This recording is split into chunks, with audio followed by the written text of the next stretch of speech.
Ladies and gentlemen, let's go! Let's go!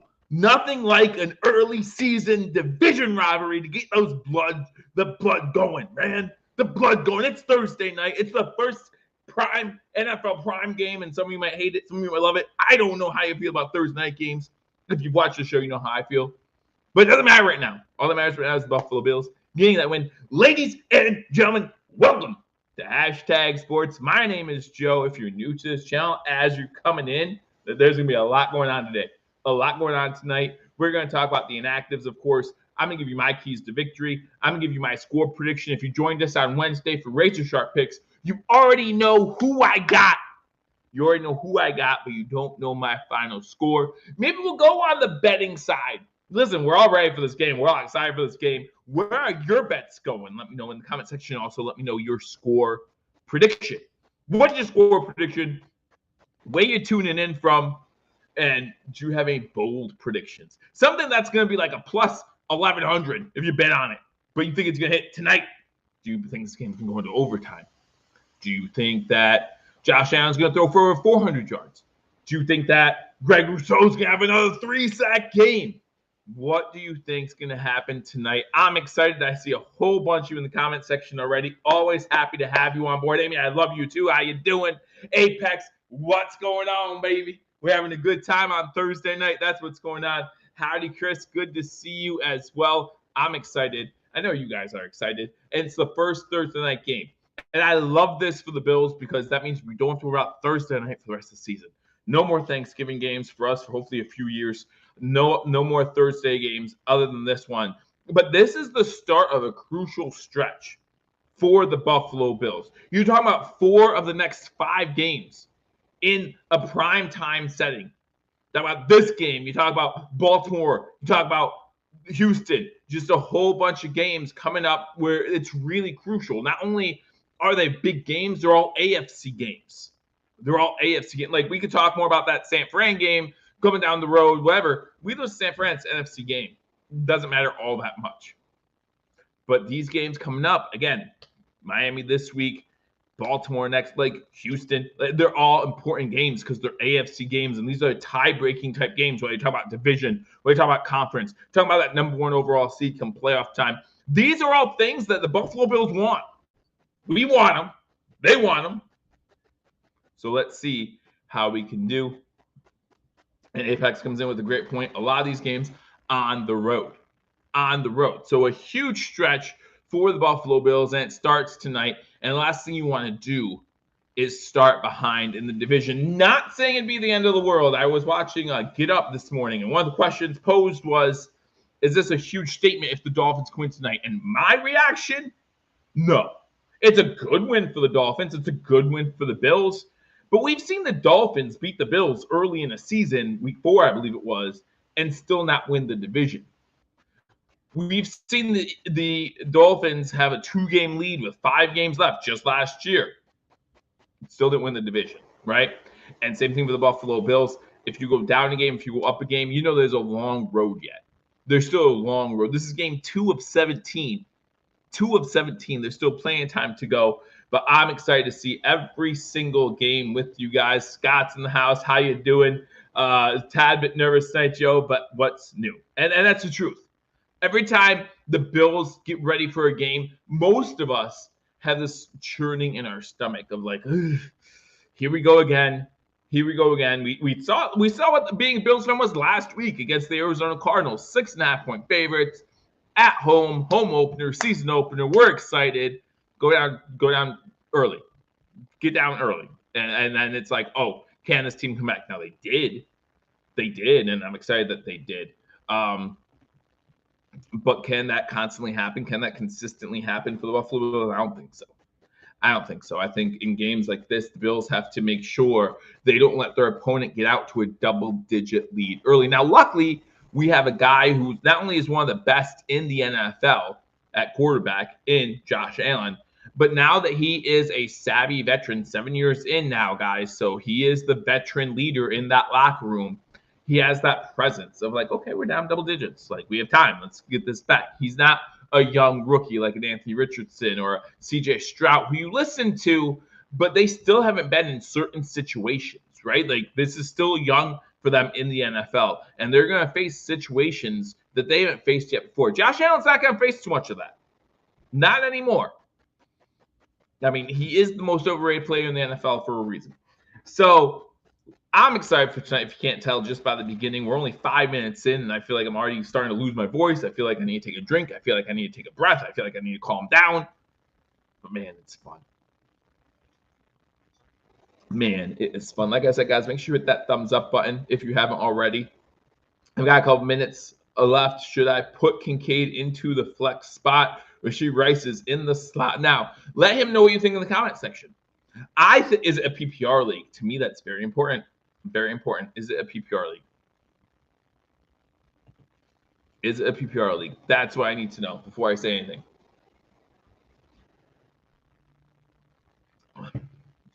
Buffalo somebody comes in and says, scores me 9-9, nothing's going to be an easy win. It's going to be an easy win.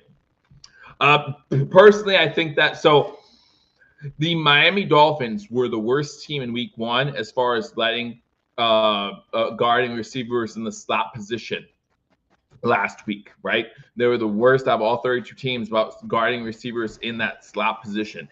And even though Kincaid he had all 1 catch last week, I believe it was, he lined up in the slot position a whole lot, and he was on the field for over 70% of the Buffalo Bills snaps. So even though Kincaid didn't have a huge amount of touches, and that's going to be the problem all season long with having any of these Buffalo Bills players, to be honest with you, is Josh Allen had 9 different targets last week. 9 guys. 9 guys. He's been absent 9 times. 9 times? Yeah. And if you know that reference, let me know in the comment section too. Great reference. But I would definitely, Chris, I would definitely put in Kincaid because I think Kincaid is more likely to get a touchdown than Rashee Rice. That's my opinion. I think Kincaid has a good shot of having a big game today. It really depends how the Dolphins play him. And is it one of those games like last week where the Buffalo Bills have to still prove to the league that, listen, I know we have Kincaid and I know we have gosh, I can't think of anyone else's name right now. I know we have Kincaid and I know we have Curtis Samuel. That's what I'm thinking of. But we have other guys. So you can't just double them. You can't just be all over them this whole time. So maybe it's still one of those games where they have to prove it. This is another prove it game where Josh Allen's going to have 9 guys catching balls out of the backfield. Buffalo Story says, good morning. Good morning. Because he's in another country, obviously, but Germany? Stefan comes from Germany, so I don't think Philippines is Chris, right? Oh, man. See, I always forget you guys. Christopher's from the Philippines. He already said hello. Good to see you. Yeah, but let us know in the comment section. So that's how I feel about it, but it is your team. Hopefully there's no money on the line. If there is, then I take no responsibility for what's about to happen. But yeah, the Miami Dolphins were the worst against the wide receivers in the slot last week. It was only 1 week, but that is something to think about. As far as my bets for today, listen, I know that we do the Wednesday bets, and those are fun. And even though Ryan does do a Buffalo Bills parlay, he has it on there. How are we feeling about this game, Conrad? We'll talk about that. We'll absolutely talk about that. Even though we do that, I have some little fun on the side as well. So I did do a Buffalo Bills parlay. Let me know what you guys think. It is a 4-leg parlay. 4-leg parlay. The one is part of my other parlay that we talked about yesterday. Josh Allen over 0.5 pass interceptions. Listen, I love Josh Allen. You love Josh Allen. We all love Josh Allen. But very few times in Josh Allen's career has he gone back-to-back games without throwing an interception. That's just the facts of it. That's just how it works because he's a gunslinger. He's a gunslinger, and he makes some great throws, but sometimes things happen. Balls get tipped in the air. Receivers run wrong routes. He overthrows his receiver. We see that a bunch. So my first leg, Josh Allen over 0.5 pass interceptions. Dalton Kincaid over 44.5 receiving yards. So talking about for fantasy football, I do see him having a game, maybe about 50, 60 yards. That touchdown. Is that what you want out of your flex position? Probably. If you get double digits out of your flex, I feel like that's a good thing. Kincaid, 1+ touchdowns. Like I said, I do see him getting in the end zone. And Shakir, 34+ receiving yards. I went down a little bit. I did an alternate receiving yards for him, but I think that's easy to hit. 4-leg parlay. I'm excited for it. Again, 1 unit, $5, pays $48.75. I'm looking forward to it because even if I'm not winning any razor sharp picks, if I can win some other ones, then I'll be all right with that. Josh Allen rushing yards is 37.5 on the over/under. With his hand, that feels like free money tonight. I don't know, Steve. I see a lot of people saying that, but if you're the coaching staff, if you're thinking about what's best for Josh Allen, do you want that hand getting hit again? Because even though it's not his throwing hand, it's not. When he's running the ball, he doesn't necessarily have to have the ball in his throwing hand. And we've all seen Josh Allen try to stiff arm a defender and hold the ball out like LaShawn McCoy used to, and we've just lost our minds. And Josh Allen proved it last week again. It's not like he doesn't fumble the ball. We know that Josh Allen can put the ball on the ground. So I see a lot of people taking your road here and saying, oh, with a hurt hand, he's not going to want to be back there too long taking hits in the backfield. I take the other road and say, maybe this is one of those games where his average time holding the ball in the pocket is like less than 3 seconds, right? In and out.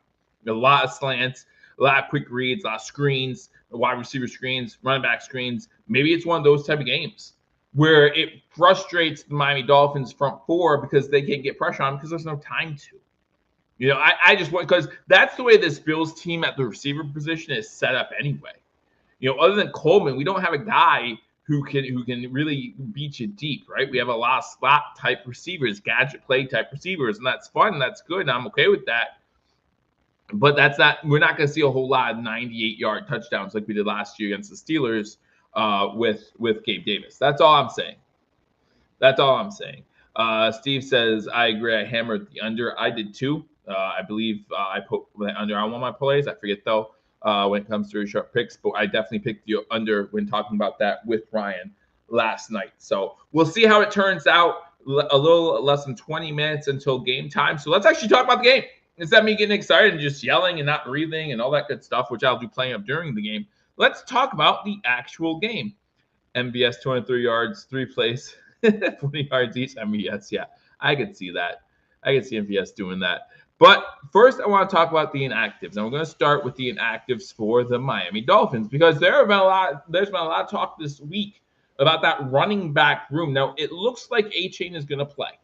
So, and if you know me, you know I hate injuries. So I want Miami at their best. I want the Bills at the best. Best on best, who's going to win, right? So A-Chain is going to play. But you look at the inactives, there are 6 inactives. And again, we know about Raheem Mostert, right? We know about Mostert not being active for today's game.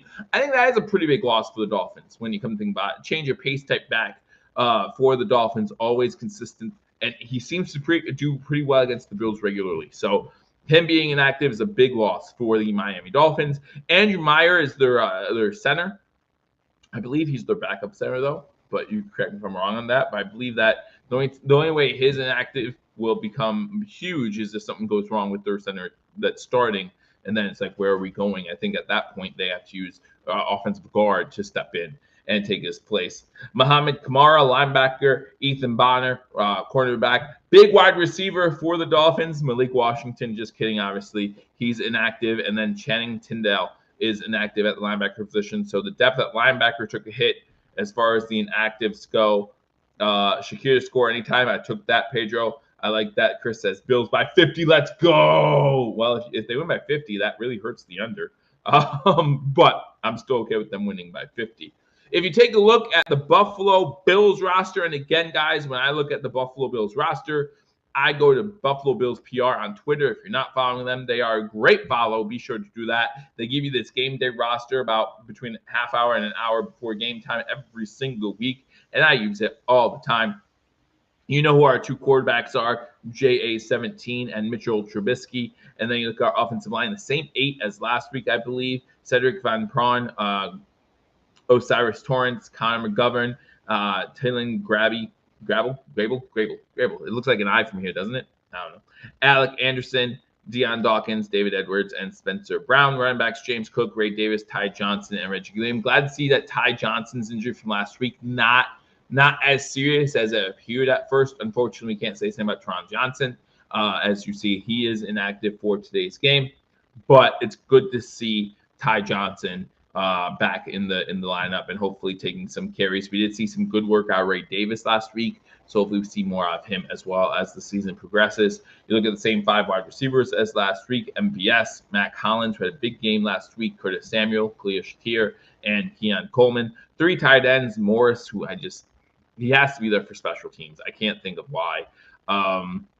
Fluffy Potato says 30-24 Big Buff. Again, let me know your score prediction in the comment section. Over 25 of you in here, please hit that thumbs up button and share this video as this game on prime time. I know some people might have Amazon, but a lot of people don't.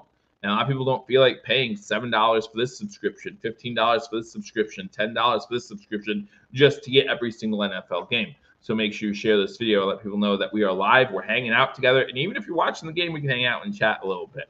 So you look at the tight ends, again, Morris, Kincaid, and Knox. Those are the tight ends we have. Give me 1 second here, guys. I don't know what just happened on my phone. Defensive line played really well last week, obviously led by number 50 Defensive Player of the Week for the AFC, Greg Rousseau, with 3 sacks. Von Miller looked better than last year. Right? Even for a game where we complain about not getting a lot of pressure on the quarterback all the time, he still got there a few times. I believe he got credit for one of those sacks. AJ Epineza, Kingsley Jonathan, Casey Toohill, Dwayne Carter, Ed Oliver, Daquan Jones, and Austin Johnson are your defensive line. Linebackers, you got Nicholas Morrow, Darian Williams, Terrell Bernard, and Baylon Spector. We carry 4 linebackers, but man, we're really losing depth at the linebacker position. We really need to get, obviously Milano's injury before the season started was a big hurt for us, Buffalo Bills, but at the same time, next man up, right? We all know the old expression, gotta do the next man up. So let's see how they do today. Let's see how Morrow does. If he sees a lot of time, I'm not sure. Defensive backs: Damar Hamlin, Kerry Elam, Taylor Rapp, Mike Edwards. Cole Bishop was not in last week, so that's big. I'm excited to see him in action. Brandon Codrington, who had that huge return last week against Arizona, and that didn't turn into points, which was upsetting, but definitely had a spark plug to him in that game last week. See if he makes a difference in this game. Rasul Douglas, Cam Lewis, Jamarcus Ingram, and Christian Benford. Special teams: Tyler Bass was perfect last week. Hopefully it stays that way in Miami. Sam Martin and Reed Ferguson. Now you take a look at the inactives. Let's take a look at the inactives again. Tron Johnson out. That's big, right? That's big. Even though last week in that second half, it looked like the Bills seemed to get things going better, but definitely struggled after he went out in that first half. And with this potent Miami Dolphins offense, that could be a problem. Joe Andreessen, again, inactive. Again, I'm not even going to try to pronounce Ulo is inactive. Javon Solomon, Ryan Van DeMark, and Dwayne Smoot is inactive as well. So those are the inactives for the Buffalo Bills. I don't know where I went there, guys, but I'll get me back eventually, I think. Maybe not. Those are the inactives. There we go, for the Buffalo Bills. So let me know what inactive upsets you the most. Obviously, Teron Johnson's a hurt there, but I would love to see Smoot in there as well, but I think he's a healthy scratch. So we'll see how this turns out for tonight's game. All right, so it's now 8:04 on the East Coast, 8:05, so about 10 minutes until kickoff. They're going over the starting lineups. I actually normally don't watch Thursday Night Football. I'm borrowing someone's Amazon account right now to watch this because I don't have Amazon. Give me 1 second.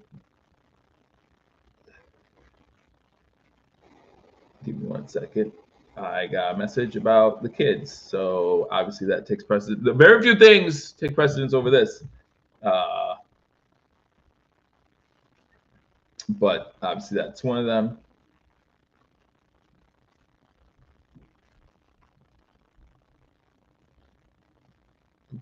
All right. My apologies, guys. Guys, make sure you're hitting up in the comment section again. Let me know where you're call the Popo sent you to the stand for what? What did I do? Why am I going to the slammer? Christopher says Bills 24-14. No, I'm scared, Spin. I'm scared. What did I do? When Spin says stealing Amazon. Haha, gotcha. I mean, I borrowed. I didn't steal it. I'm not that kind of guy. I just borrowed it. And besides, he might be showing up during the game anyway, so he's actually using it so he can watch the game at my house. It's not even me just using it to stream it. It might, maybe, I mean, he could come over. I don't know. It'd be unexpected, but he could. But Spin, glad that you're here as well. Josh Allen, yeah, left arm, left hand. Gotta make sure we watch that. They're going over the injury report. Shane is active today. We just talked about that. I do expect to see him playing. Less than 10 minutes to the game. I just paid $70 a year and got an IPTV service that has every game on it. Good for you. Good for you. I'm happy for you. I'm happy for you. I hope you enjoyed it.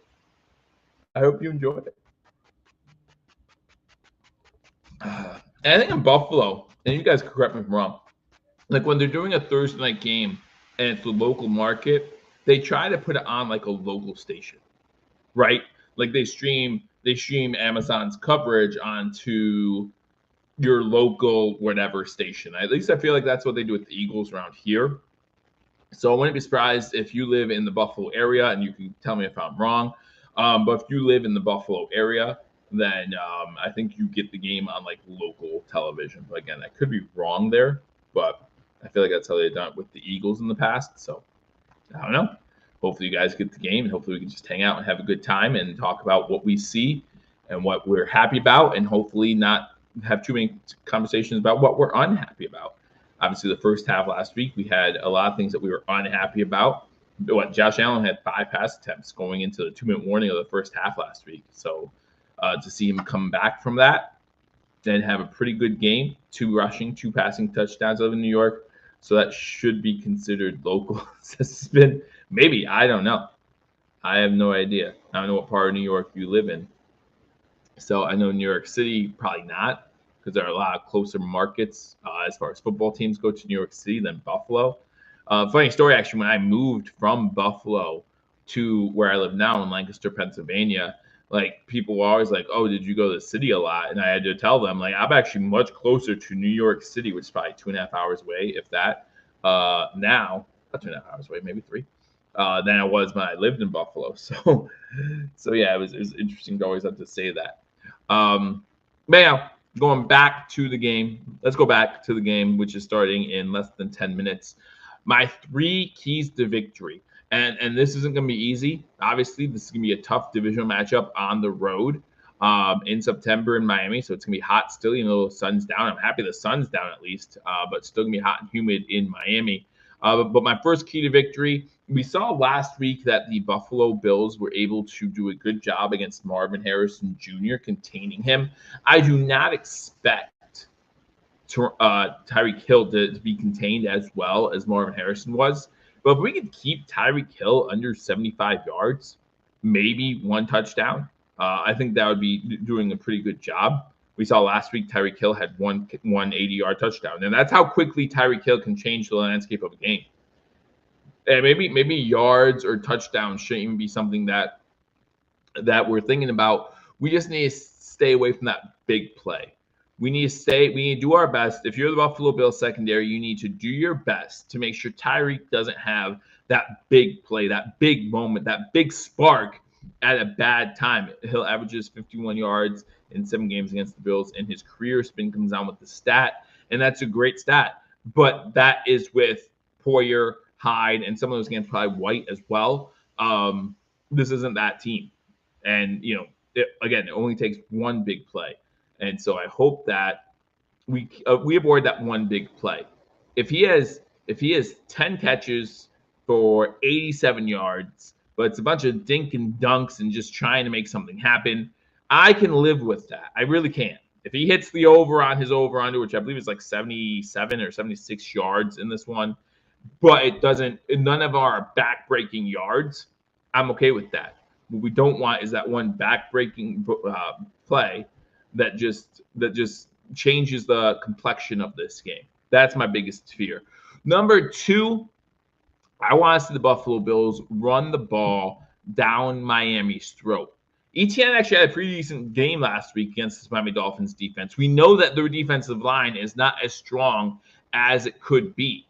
We know that. We know that there's some injuries on the defensive line, some players that started on the season IR or the season PUP list whatever the case is. And we need to take advantage of that, especially in this early game. Not only that, running the ball, slowing the clock down. We talk about temperature, right? We talk about the temperature of this game, how hot it is, the humidity, all of that. A good way to slow this down to make sure that we're not exhausted in the fourth quarter is to get that running attack going early. So I do believe that the Buffalo Bills need to get that run attack going early. And also, the third key to victory is Josh, don't do too much. We saw last week at one point, Josh realized I have to take over this game, and he did. And that might happen again tonight. I just don't want it to. Josh should not be doing too much. Take what the defense gives you, right? We saw last week, we saw Kyler Murray miss a wide open Marvin Harrison Jr. because he wasn't looking the way. And also, we saw Kyler Murray throw his offensive coordinator and Marvin Harrison Jr. under the bus instead of saying, that's my fault. I need to find the receivers that are open. He kind of threw everyone else under the bus. Josh Allen's not that guy, but Josh Allen's also smart enough to find his reads and be able to find them open if they are open. But again, take what this defense is giving you. We have a lot of playmakers who can create after they catch the ball, right? Yards after catch is going to be a huge thing in today's game for both teams. I think that we have to watch the yak yards. But also, again, Josh Allen, just don't do too much. And listen, if I lose my parlays because Josh Allen does not throw an interception today, I'm good with that. If Josh Allen does not turn the ball over, the Bills win this game. Josh Allen is 6-0 on Thursday Night Football.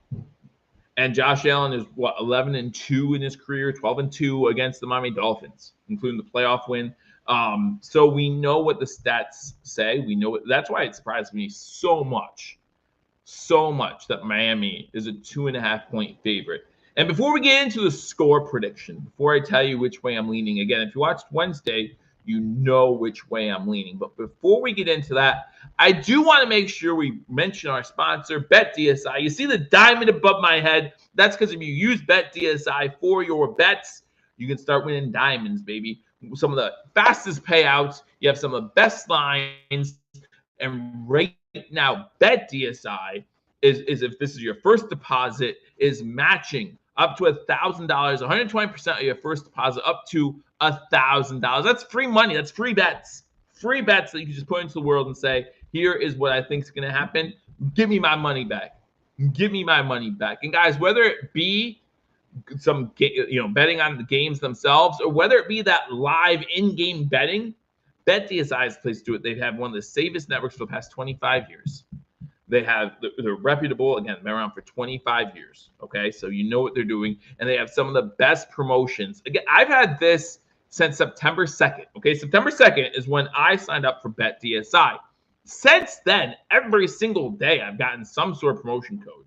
I'm using one today. Got me a free $10 free bet. Using it today. So if you're looking for a place that's gonna help you be as successful as you can be when it comes to putting some money on these games, use BetDSI. Again, BetDSI, promo code HTAG, and they're going to match your initial deposit, 120% of your initial deposit up to $1,000. So again, go to betdsi.eu. Link is in the description. Use that link. It will take you straight there, and you can start winning today. So I want to make sure we make that clear. Coming up at 8:15, get ready for kickoff. See who gets the ball first in this one. Again, if you see it first, let me know. But the Bills won the toss last week. They deferred. See if the Bills have the fortune of deferring in this game, because again, that could be a huge swing. The Bills used that to their advantage big time last week, and we could definitely use it to our advantage again tonight. My score, I have the Bills winning this game flat out. Give me the 2.5 points, whatever. Do whatever you want with that. But give me the Bills winning this game. Give me the Bills winning this game. Actually, I picked the over in this one. Now that I know I said I picked under earlier, but I did pick the over during my razor sharp picks. Give me the Bills to win this game. Give me 30. Nope. Yeah, it's going to be high scoring, but give me 34-28. That's going to be the final score for this one. I'm excited for it. I think it's going to be a little high scoring, and I think a lot of people might be upset with our defense by the end of this one, but as long as we get that victory. And I've said this all the time. When you're talking about divisional games on the road, it doesn't matter if you win by 1 point, 50 points. It doesn't matter. All that matters right now is getting that W. No matter how it's done, how ugly it looks, this game can finish 5-3. Rousseau getting a sack that leads to a safety. It doesn't matter to me. Get a huge division win, make a statement. Because all offseason long, people talking about how the Jets are going to win this division. People talking about how the Dolphins are going to win this division. Forgetting about the back-to-back AFC East champs. Looks like the Bills will be kicking off. Tyler Bass back to kick off. Week 1 last week, they had 33% kicks returned compared to last year where it was only 22%. I just want Tyler Bass to kick this in the end zone. The stadium looks empty a little bit. I just want Tyler Bass to kick all of these into the end zone at this point. Let me know if you disagree in the comment section. But we are ready to get underway. John Robert comes in with the inactives. We did talk about those, John.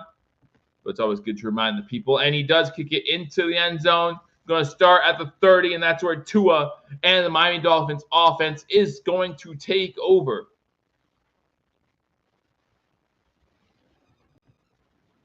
So we're going to start 1st and 10 from the Dolphins' 30-yard line. Last week against the Jaguars, he threw for 338 yards. 1st and 10. We do see A-Chain in the game, in the huddle, so that's a good thing. Scott comes in and says, yeah, just kick it in the end zone. Let him start at the 30. It's fine. Pistol formation to start things off. A-Chain behind. Tua, 2 wide receivers to the bottom of the screen, 1 to the top. Starts with a throw. Looks like that's Waddle underneath, about 4 or 5 yards. Tackled by Douglas. So let's bring up 2nd and about 6. Miami got the ball first. And on 1st down, complete ball to Waddle.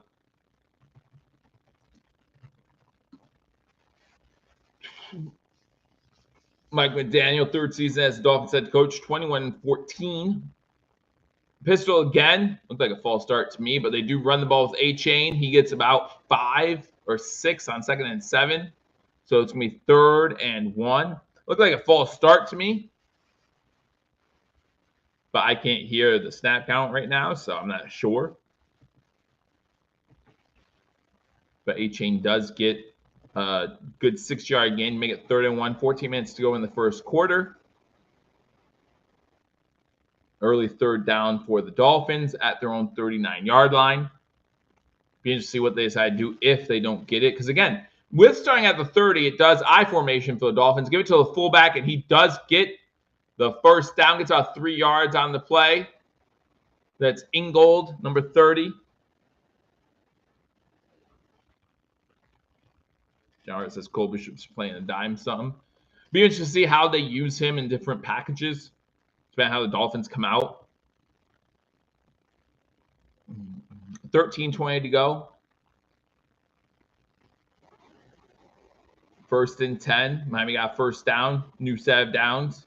Pistol formation with A-Chain behind Tua again.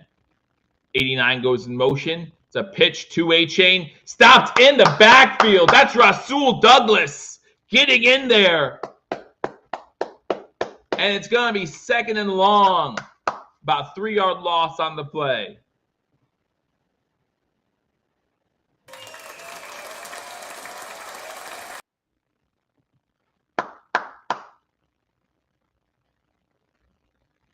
Don't know if Hill missed a block on that one or if Douglas was not the guy he was reading. So it's going to be 2nd and 13. Pistol formation once again. Fake to A-Chain. Looking, has all day. Going deep. Trying to find Hill. Not a chance. Good job. Good coverage there by Benford. Not a chance. And now 3rd and 13. And I think I saw Hill come out for this play. After a long throw, a long run, Hill might be out for 3rd down. And I'm okay with that. I'm okay with Hill taking a breather on long 3rd downs. But yeah, that pass nowhere close. Benford kind of forced Hill to the inside. Tua threw it more towards the outside, thinking that Hill was just going to run a post pattern, but he was forced kind of inside by Benford. Shotgun formation, trips to the bottom of the screen. Pass Intercepted! Intercepted! Deflected and intercepted by the Buffalo Bills. And the Bills are going to have great field position. Jamarcus Ingram on the interception. And that's a great way to start this game if you are a Buffalo Bills fan. 12-16 to go here in the first quarter. The Buffalo Bills with the interception, the first big play of this game, and they're already well inside Miami territory. That ball a little behind the intended target for the Dolphins. It hits his shoulder, gets popped up into the air, and Ingram, the beneficiary, number 88, didn't even look like he was expecting it to come. And then it shows up behind him, tries to make the play, and unable to do so. 1st and 10 from the Dolphins' 37-yard line. First down, pass to Kincaid. He lowers his shoulder, gets about 9. There you go. There you go, Kincaid. The intended target on that one for the Dolphins was Grant DeBose. DeBose? Don't know if I'm saying that right. I'm more likely I'm not. 2nd and 1, 11:50 to go. Bills' first drive. Cook alone in the backfield. Wow, they have 8 in the box. That would have been a great time to sub out that package, but Cook does pick up the first down, picks up 4. You saw they were in a 4-3, so they had 7 in the box. My apologies. But all 3 linebackers came up. All 3 linebackers came up. They're showing a replay of Josh Allen's hand, just showing how taped up it is.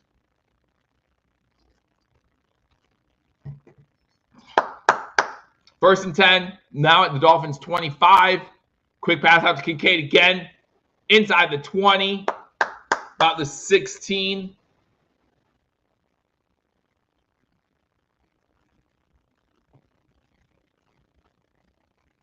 So it's going to be 2nd and about 2. 2nd and about 2. Chris, I hope you did change to Kincaid in there, Chris. Oh, Kincaid got a knee to the head after accidental knee. Single backside again. Fakes it to Cook. Looking. Allen throws it. Incomplete. Smart play. Throw it out of bounds. It's going to be 3rd and 2. 10:37 to go. So if you're just joining us, first of all, make sure you hit that thumbs up button. If you're not subscribed to #sports, I'm going to be doing this every single game day. Every single game day, I'm going to be right here. So hopefully you guys can join me. But hit that subscribe button, hit that notification bell, hit that thumbs up button. 3rd and 2. Miami started with the ball, got the ball first, got a first down, and then had a 3rd and 13. They threw the ball, and it was deflected into the air and intercepted by Ingold of the Bills. 3rd and 2 shotgun formation. They do hand it off to Ty Johnson, and he's stopped for a loss. So the Bills are going to have to settle for a field goal attempt. You want to turn that into a touchdown. I mean, you so badly want to turn that into a touchdown. Josh Allen staying out there on 4th and 4. I don't know if I like this. I don't know if I like this at all. Let me know in the comment section, do you like this? 4th and 3, they're staying out there. You let me know. 1, if you like it. 2, if you would rather kick the field goal. 1, if you'd go for it. 2, if you kick the field goal. I'd rather kick the field goal, get points on the board. I'm disappointed that we don't have a touchdown. But, man, if we intercept the ball and return to the 40-yard line and get no points, that's a huge win for the Dolphins. And he does call timeout.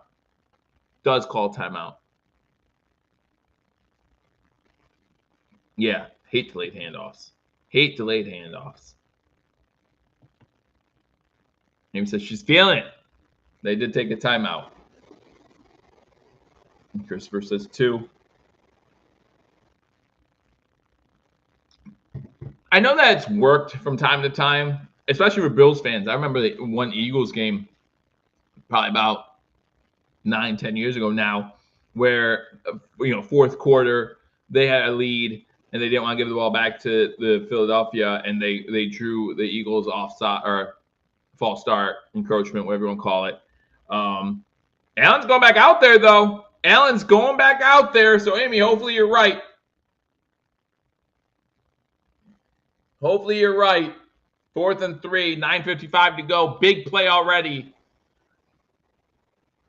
Cook going in motion, trips to the top of the screen, knocks at the bottom.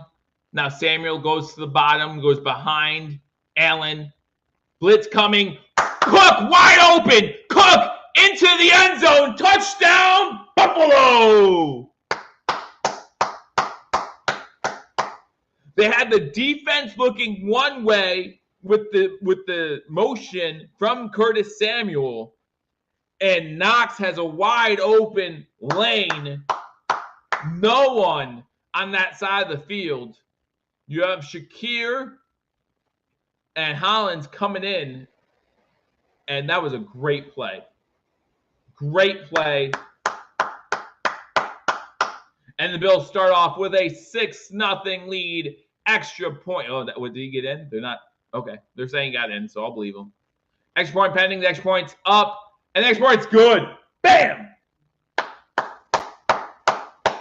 9:49 to go in the first quarter, and the Buffalo Bills up on the Miami Dolphins 7-0. Great job there by the Buffalo Bills, turning that interception into 7 points. Not settling for 3. Not settling for 3. That's a big motivation going into the rest, because that was a big play. 4th and 3. If they don't get it, Miami's defense is jacked, right? The fans are jacked, and they have every right to be. But now the Buffalo Bills, Christopher, I was saying correct. I meant throw the ball Cook the whole time. I was on Cook the whole time. But now the Buffalo Bills, they have the right to be jacked and say, you can't stop us. 4th and 3, fine, we'll go for it. We'll get it. We'll get the touchdown. You can't stop us. And that's a huge statement by the Buffalo Bills going for it in that situation. Josh Allen, again, taking what the defense gives them. And that was a great play design by Joe Brady to get I forget if it was MVS but it was definitely Shakir, and on the inside, I think it might have been MVS or Hollins. Give me a second. I'm sorry, it was Hollins. It was Mac Hollins. So MVS and Hollins on the left side of the screen, on the top, of Josh Allen. They come in, and they're there to kind of run that what they call a pick play type thing, right? And then Cook out of the backfield has wide open. And again, Curtis Samuel in the backfield, just drawing the defense's attention that way a little bit. Really a great play design by Joe Brady, and it gives the Bills the early 7-0 lead. You think the Bills have 44% of the attendance? It's something that always comes up, at least recently, whenever the Bills play in Miami. Past couple seasons, we've heard that the Bills have really showed out for these games. And think about it, and I don't listen to them too much, but it was either last year or 2 years ago where I heard was TD Finn's talk. He was talking about how Bills fans, and he's probably right, from Buffalo, you take Thursday and Friday off, all of a sudden you got a long weekend in Miami. Who wouldn't, right? Who wouldn't? Not only do you get to see your team play in Miami, which is awesome, but win or lose does not matter after a month of school or after just, getting away from home after, spending all summer at home. You get an extra few days in Miami, a long weekend in Miami. Do it. Both teams have had the ball once, and the Bills are up 7-0. Bass kicking again, just kick into the end zone. I don't care about any of this. I'm happy that it's moved the needle those 10% as far as returns, but I don't want to be part of that 10%. I don't want our team to be part of that 10%. Just kick into the end zone every time. Don't worry about angling the ball. We saw Bass get in trouble with that last week. Don't worry about any of that. All right, 9:49 to go. Miami start their second possession from their own 30-yard line. Again, thank you for joining me on this edition of Hashtag Sports. Make sure if you haven't already, hit that thumbs up button. Share this video with others who might not have Amazon Prime. Looking for a way to watch the game with fellow Bills fans. Shotgun formation, a chain to his left. Fakes the handoff, looking to throw. Nothing there initially. Does get the screen off to number 9. He does make a catch. Epineza tipped at the line of scrimmage, but not enough. Not enough to take off its course. It does still get to the receiver. And that was number 9, the tight end, Janu Smith, with the catch and the first down.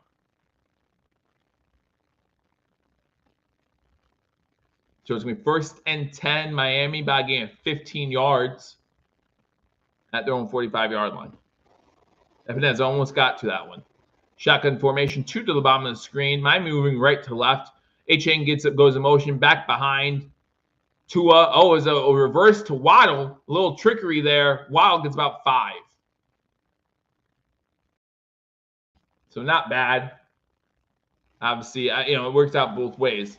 You like getting 5 yards on 1st down, but on a trick play like that, to only give up 5 yards. Thank you, John. I appreciate it. To only get 5 yards, give up 5 yards, isn't it the worst thing in the world?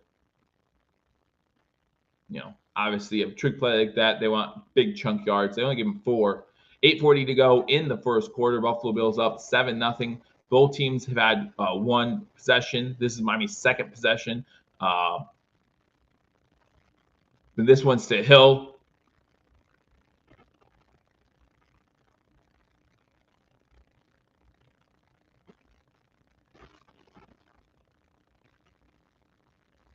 And that's going to be a 1st down.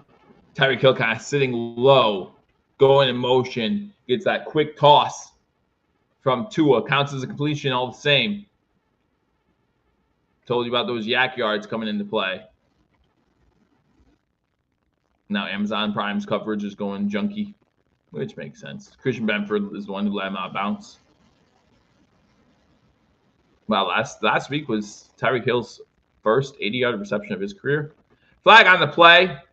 Going to be a false start on Miami, so it's going to be 1st and 15. Benford's a dog. He is. Hill's going to get his. We all know that. We all know that Tyreek Hill's going to get his. This one, false start call on number 89 of Miami. Last name also Hill. Probably no relation. 7:50 to go in the 1st quarter. 1st and 15. Again, Miami trailing the Buffalo Bills 7-0. Pistol formation, sorry. Quick pitch out to A-Chain. Gets the 5 yards back and more. Gets 15. Gets the 1st down. Oh, they're going to mark him short. And they're going to say he's short, so it's going to be 2nd and 1. 2nd and 1 for the Dolphins.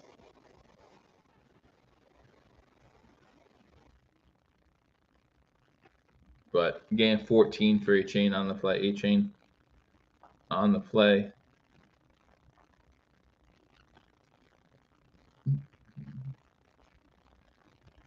Seven minutes to go. 7:05 in Buffalo Bills territory at the 32. A-Chain gets the 1st down. Gets inside the 25. Not great.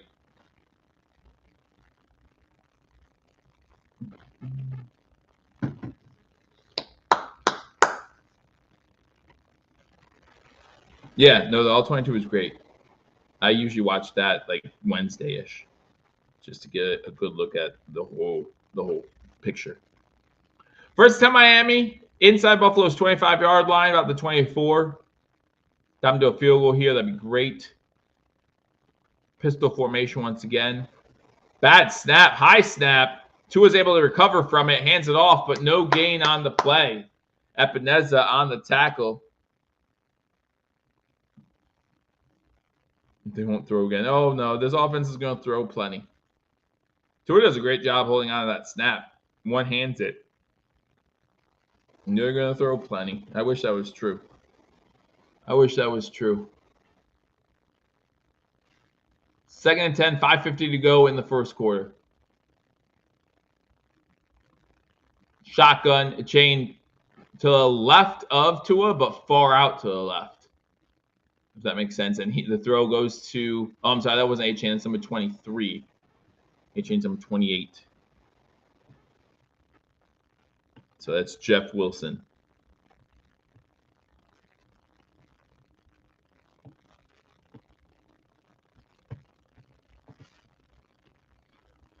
All right. 3rd and 4. Again, stop to a field goal here. That'd be great. Stop to a field goal. That'd be wonderful. Shotgun formation. Wilson now to the left of Tua. 2 wide receivers at the bottom of the screen. Now Wilson went to the top of the screen in motion. So you have 3 wide receivers at the top of the screen, 2 to the bottom. You only have 2 Bills corners out to the top of the screen. Tua over the middle, finds Waddle. Does he get in? They're saying he's short. It's going to be 1st and goal from inside the 1. 1st and goal inside the 1.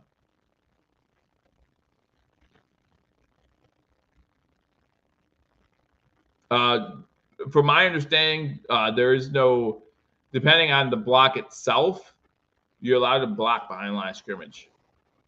Doesn't matter if it's, so even on a pass play, if it's a pass play and you run a rub route, which the Bills did, that's how they got their touchdown. If you block within the 1st yard of that, there's no flag. So if it's in the backfield, pistol formation, he fumbled it. He fumbled the ball. There's a flag. There was a, I thought there was a false start there. I really did, but I didn't hear a whistle. And then H-Chain fumbled it, and but I thought that I heard a whistle for a false start. So it's going to be 1st and goal from the 6. But man, it was Cook on a passing TD. Cook scores on a passing touchdown on 4th and 3. That's to score the TD for the Buffalo Bills. Definitely did look like a false start. So they got it right. But man, when I see A-Chain fumble that ball and the Bills recovered it. Shotgun formation now, 4 wide. A-Chain now coming into the backfield with Tua. Now he's to his right. Tua to A-Chain. Gets maybe a yard.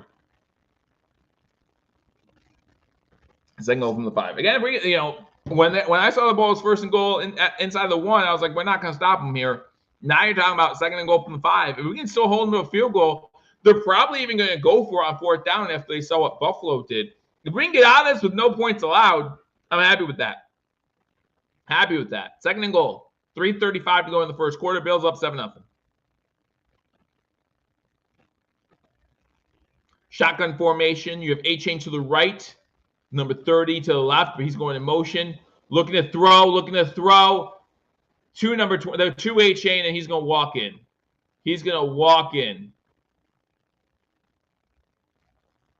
So 7-6 now, 3:21 to go. Extra point pending. So both running backs have a receiving touchdown in this one. A 10-play, 70-yard drive, taking about 6.5 minutes for the Miami Dolphins.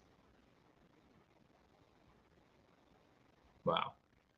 And they did move down the field pretty easily. Yeah, I think it was one of the linebackers who messed up there.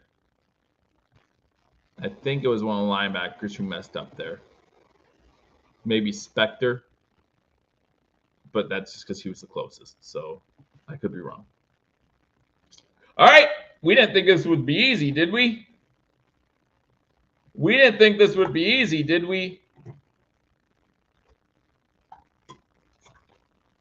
7-7. Miami scores on their 2nd possession. Bills getting ready to start theirs. So it is fine. We are fine.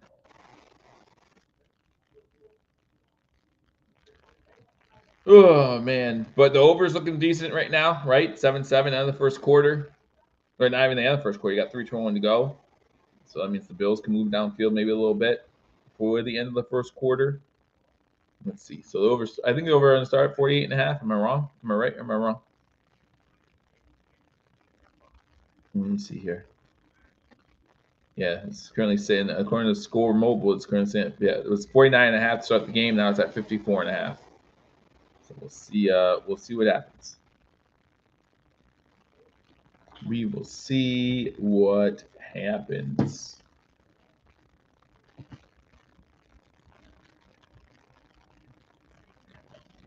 Interesting. Give me a second.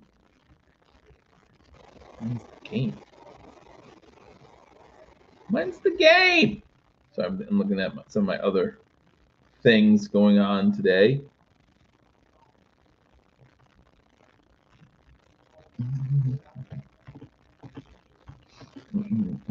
How you guys feeling now? How you guys feeling? 33 of you in here. How you guys feeling about the game? Do you feel confident still? Do you feel good? I'm feeling fine. Again, win or lose this one, I think that there's still 15 games to go. So And we all know once the calendar turns to December, the Bills aren't losing another game in the regular season. That's just how they do things.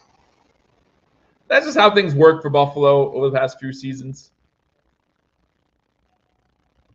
But again, I do appreciate you guys joining me, hanging out with me a little bit. On the first drive for the Buffalo Bills, we did see some great things out of Kincaid. He had 2 easy receptions early on, which helped the Buffalo Bills offense move the ball. Let's see who the Buffalo Bills target in this drive. Let's see who the Buffalo Bills target on this drive. Maybe we'll get a kick return for a touchdown. I'm showing the 1998 wildcard game between the Bills and Dolphins. Dolphins won that one 24-17. Back when Mr. Marino was their quarterback. Mario's favorite non-Bills quarterback of all time. Kicks in the air on the way. And there's not going to be a return. So the Bills will also start at their own 30-yard line. Jason Sanders, the kicker for the Dolphins, kicks it into the end zone. We need to keep the motion and pressure on the Miami D because the offense is fast and can score quick. We do.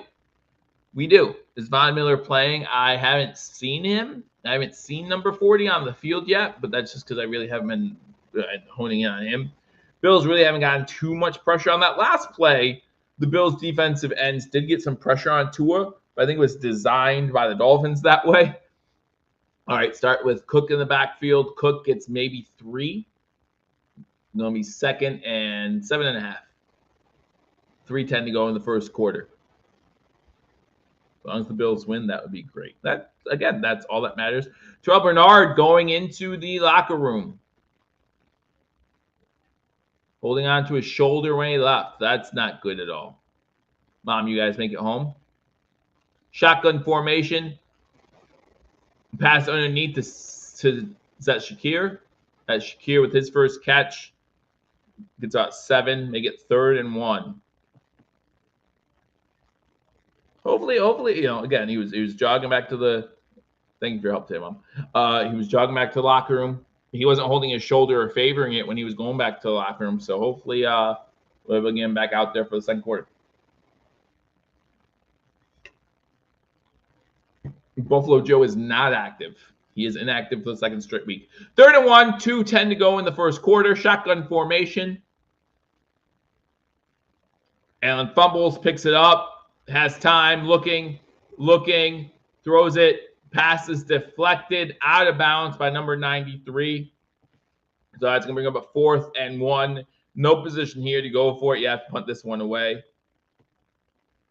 Calais Campbell was the one on the deflection. And the Bills go 3 and out.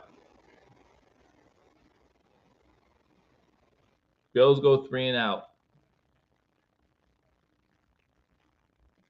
Martin in for the punt. Not what you like to see.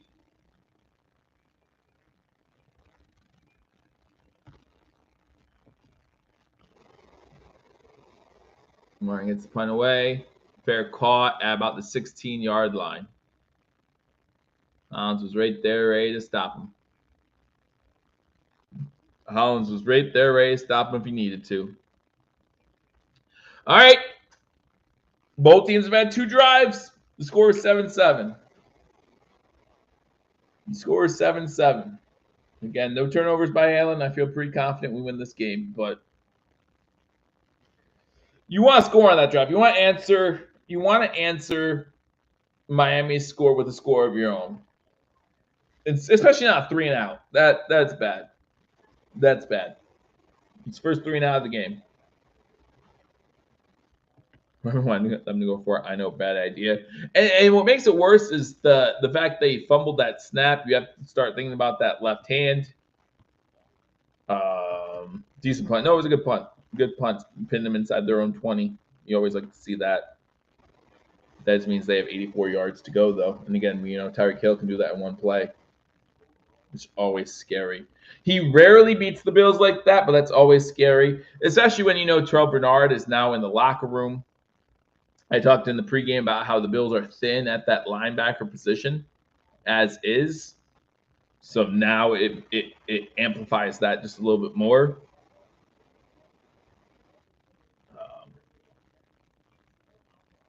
What was McDermott thinking about what?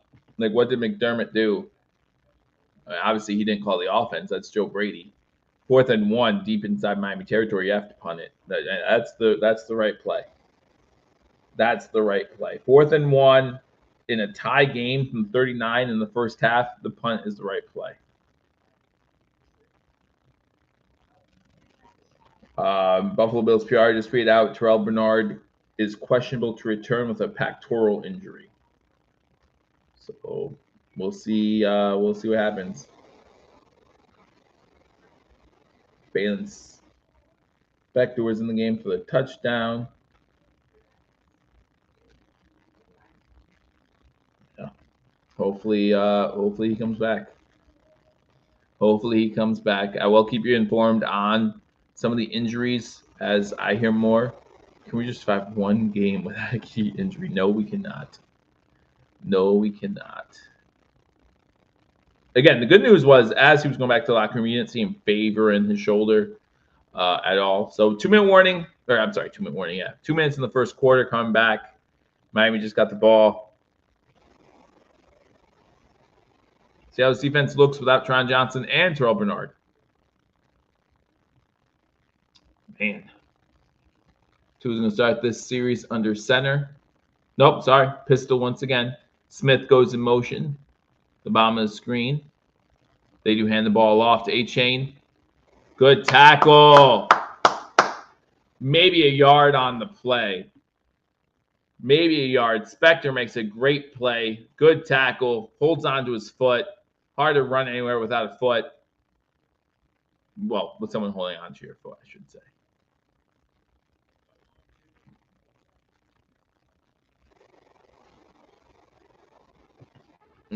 But if you don't get it, you set that D up worse.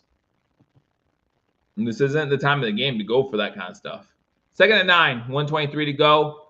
Reverse pitch to Hill. Hill's going to get the corner every single time. And he gets the first down. Hamlin does a good job forcing him out after getting about 11. And Hill's going to stay on the sideline for this first down play. It's hard to be about. It really is. It really is. It really is. If they go for it on that 4th and 1 and don't get it, there are more people yelling at McDermott for making a dumb decision than people yelling at him for not going for it on that 4th and 1. He just went for it on 4th and 3. Pistol formation once again. Looking deep downfield, overthrows this guy, and that's another interception. Benford with the pick. Benford playing center field, and that's 2 interceptions now by Tua Tagovailoa. And the Buffalo Bills set up deep inside Miami territory again.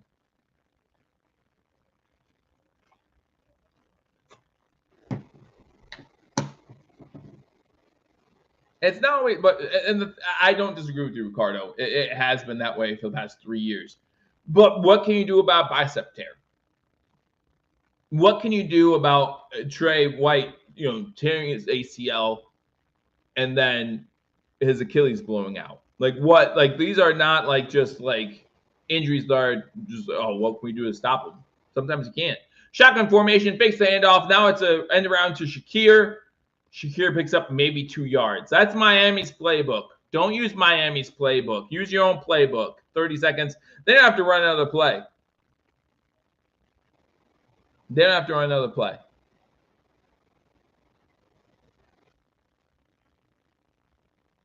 Second and 8.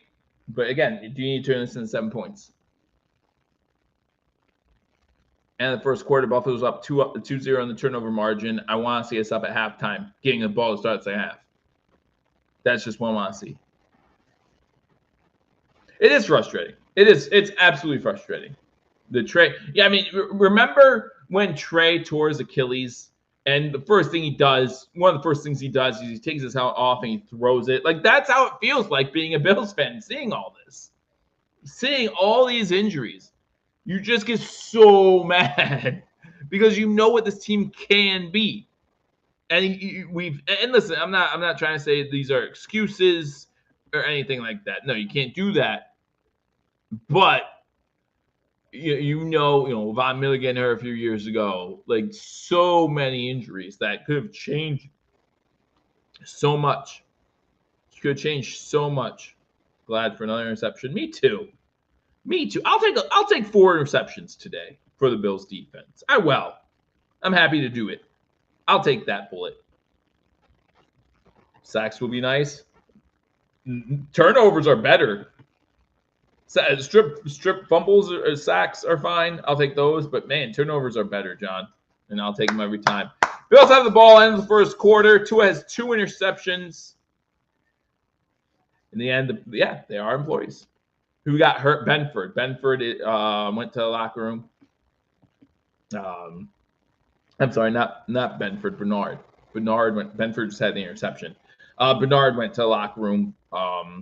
Looks like a shoulder injury or pectoral injury is what they said on Twitter. So I'm going to keep you up to date. When I get a Twitter update, you guys will get my update. Yeah, Bernard, not Benford. Yeah, I corrected myself. Spin, give me a chance, man. Just give me a chance. All we are saying is give Joe a chance. True by turnovers. Yep. 2 on pace for an 8-pick game. Hey, again, we'll love it. We'll love every minute of it. We'll love every minute of it. But we're getting ready for the start of the second quarter. Again, we need to turn this into points. We need to turn this into points. If it's just a field goal, I would rather a touchdown, but take points. 4th and 3 or inside that. You make the call. It's Mitzi. Like I'm just making sure you get 0 slack. 0. You get nothing. The only slacks you get are the pants you wear. That's it. It's the only slacks you get. I don't wear slacks often. I guess like sometimes I don't. Is Friday Night Football a thing now? No, that was just for week 1. I mean, you have some college football games tomorrow. We can talk about those if you want. Normally, I'm giving you guys updates of scores at halftime when we have the 1 o'clock games. But since we don't have that, we'll talk about some of the games, of course, coming up. But you do have UNLV Kansas tomorrow. You have 2 ranked teams, Arizona versus Kansas State tomorrow. So those are your 2 college football games. But no, the pros just did that for week 1. 2nd and 8, start of the second quarter.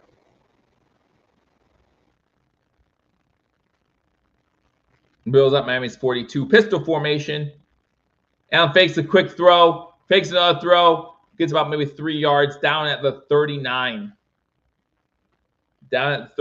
So he picks up some yards. They took away the quick screen or the quick slant route, which was what Allen was looking for. It'll pick up some yards.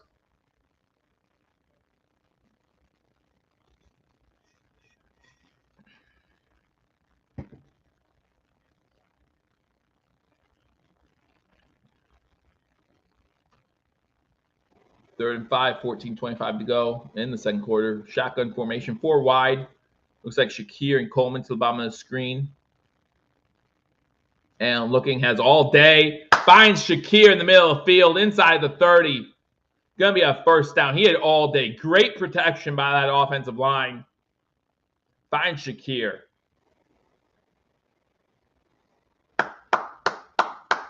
Give Josh Allen time. He's going to find somebody. And that's the truth about any quarterback in the NFL. I'm not amping up Josh Allen. He does it on his own. If you give a quarterback 5 seconds to throw the ball, he should find an open receiver every time. And if he doesn't, that says something about your receiving core. Run play on first down. Cook stopped in the backfield, able to get away, gain some yards. Hey, gain some yards. Make something out of nothing. Jalen Ramsey had him dead to rights in the backfield, and he's able to get away from that tackle and make a positive gain out of the play. It might only look like a 3-yard gain or whatever it was on the game cast, but that was a huge play by James Cook to keep us in front of us, to keep us on schedule.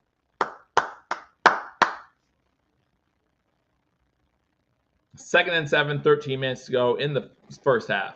Shotgun formation, 3 wide receivers to the top. Looks like either Kincaid or Knox to the bottom, and Cook.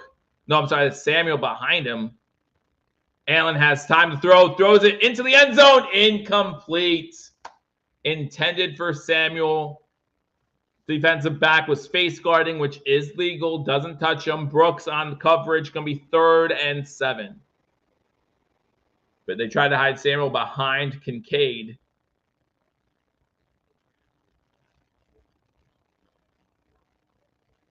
He's not looking back for the ball, but there's minimal, if any, contact. I think that's a good no call. If you're calling that, you're calling a lot. I think that's a good no call. 3rd and 7. I get a little nervous watching Josh run these days. I agree. Shotgun, 4 wide receiver set. Miami sends 4. Allen again with all day. Short hops it, intended for Ty Johnson. Going to set up the field goal unit.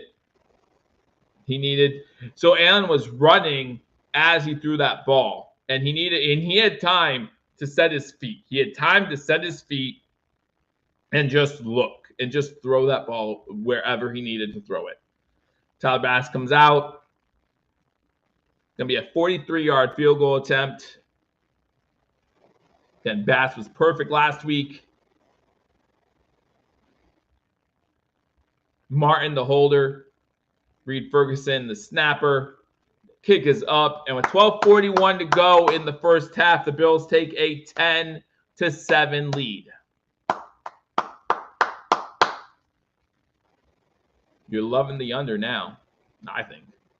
I don't know if you're loving the over or the under at this point. It's still pretty close. Bills up 10-7. Tyler Bass still perfect on the season. Why the heck were you guys nervous? What were you guys nervous about? Don't get nervous till December. I'm not saying that he won't miss between now and December. He will.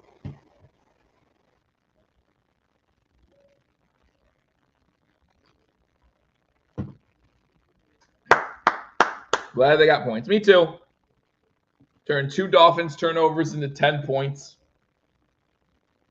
And that's pretty good. Again, obviously you wish you turned into 14, but we will take it. We will take what we can get as long as we get points. That's the most important thing.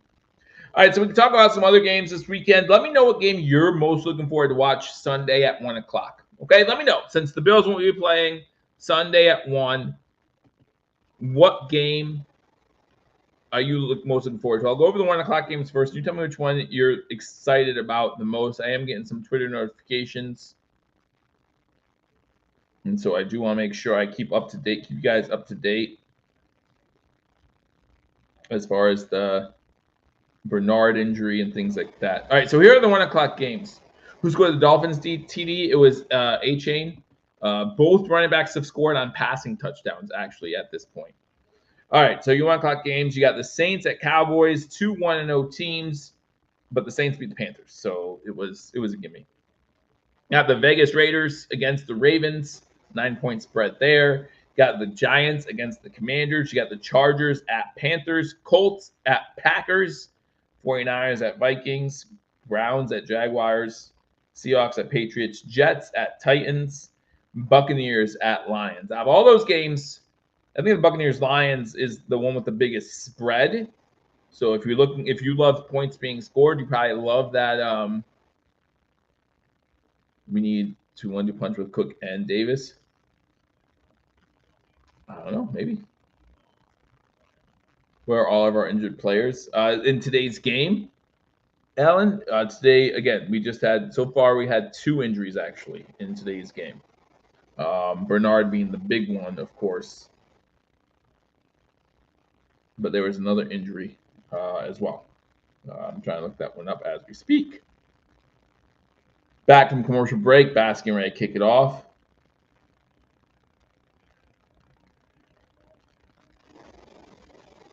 Kick goes into the end zone. So it's going to start at 30. Where's the other injury? I'm trying to find that. Maybe one of you guys have it. Jets at Titans. I want to see Rodgers get hammered. That would be interesting. Because that's a close spread. That's only 3.5 points. The game I'm actually looking forward to watch a lot is the Packers at Colts. I'm sorry, Colts at Packers. See how Richardson does against the Packers defense, and also see how the Packers respond without Jordan Love. I know that Ryan thinks that the Packers are not going to play. I actually have the Packers winning that game. I'm going to be interested to watch that one. 12:41 to go in the first half. Miami has the ball, pistol formation from their own 30. Number 25 gets the ball. Gets maybe about 4 on the play. They are having success running the ball out of that pistol formation so far. About 4 or 5 yards each time. Be Jalen Bright on the carry that time. Get Cook even more involved. I get that.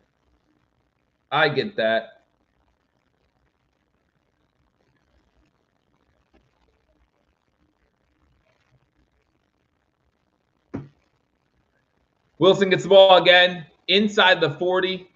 I'm sorry, not inside the 40. I'm sorry. We're still on Miami side. There's a flag down. Still on Miami side of the ball. So he gets to the 43, gets the first down, but there's a flag down.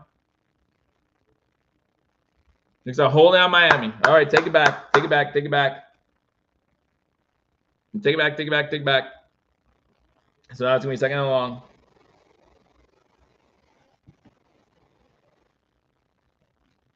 Why is the jet sweep so effective against us? Just because of the weapons they have, I think. Because you have to look out for Hill. You have to look out for Waddle.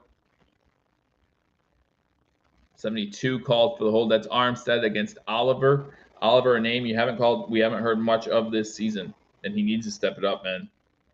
As someone who's been hard on Ed Oliver a lot in his career, the start of the season isn't helping him. 2nd and 17 now, 2 in shotgun. Does a quick shovel pass.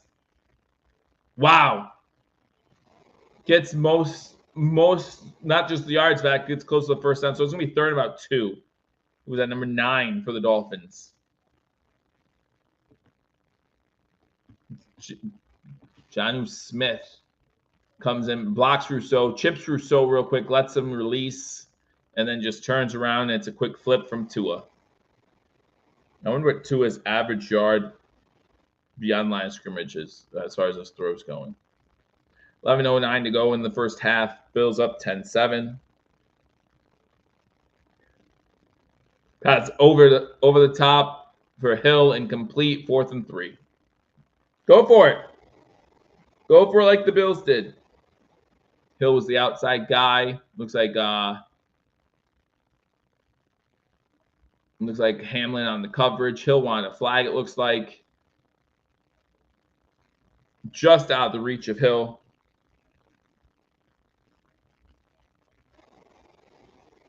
And Terry, the rules analyst in the booth, says no call. Playing the ball away. Bills defense stops him.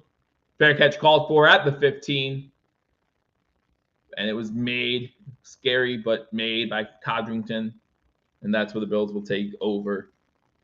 Making me text. Make me text while you're watching.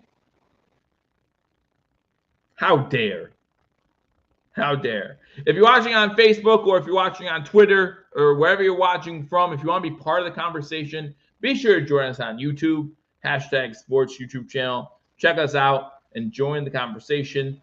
Facebook, you can get on the conversation as well. But if you're watching on one of the other platforms, check us out. Have some fun. Say something. Say something. How you doing? How you doing?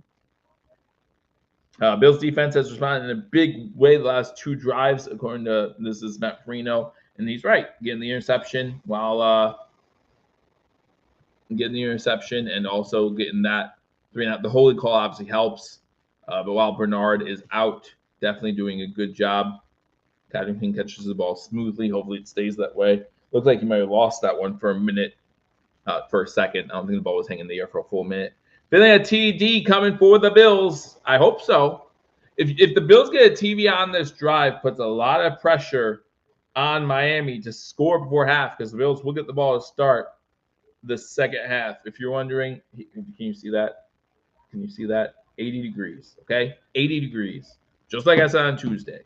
Just like I said on Tuesday. And for those of you who don't know what I'm talking about, that's okay. You don't need to. Those of you who do know what I'm talking about, stop texting me while I'm trying to do the stream. Just kidding. Thank you for joining me. Make sure you hit that thumbs up button. Like this video. Share this video. Have a good time. Have a drink.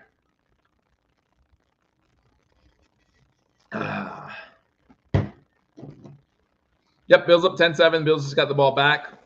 Again, we're still waiting to hear on the Terrell Bernard injury. Went into the locker room with a pectoral injury. Questionable to return. And that's another thing. The Miami offense is going to figure this defense out eventually. So we need to get some points.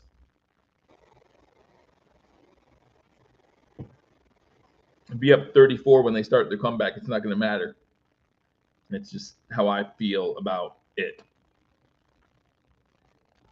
And that's how I feel about it. All right, let's see.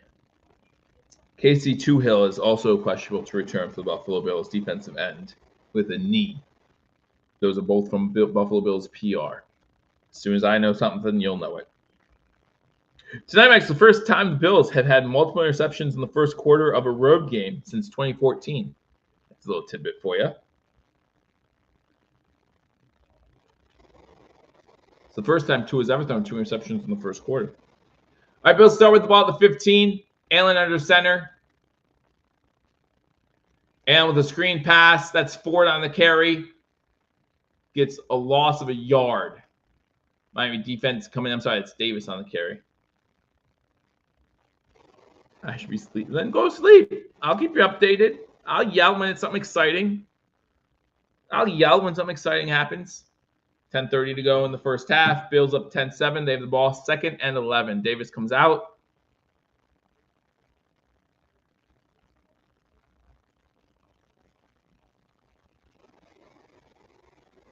Cook back in. Shotgun formation.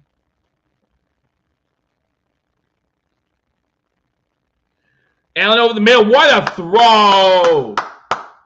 What a throw! And we're going to add 15 to it. Shakir with the catch. I didn't think the hit involved a 15-yard penalty. I didn't think the hit involved. I'm sorry, that was Curtis Samuel in the backfield. Cook wasn't in.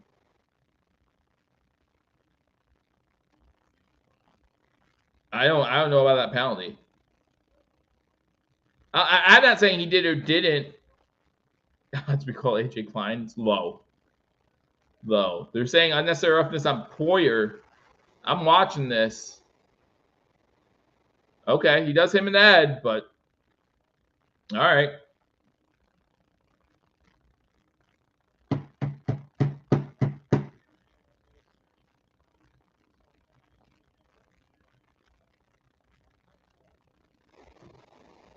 So we get the 15 yards there. 4 penalties on the Dolphins for 35 yards. The Bills yet to commit a penalty.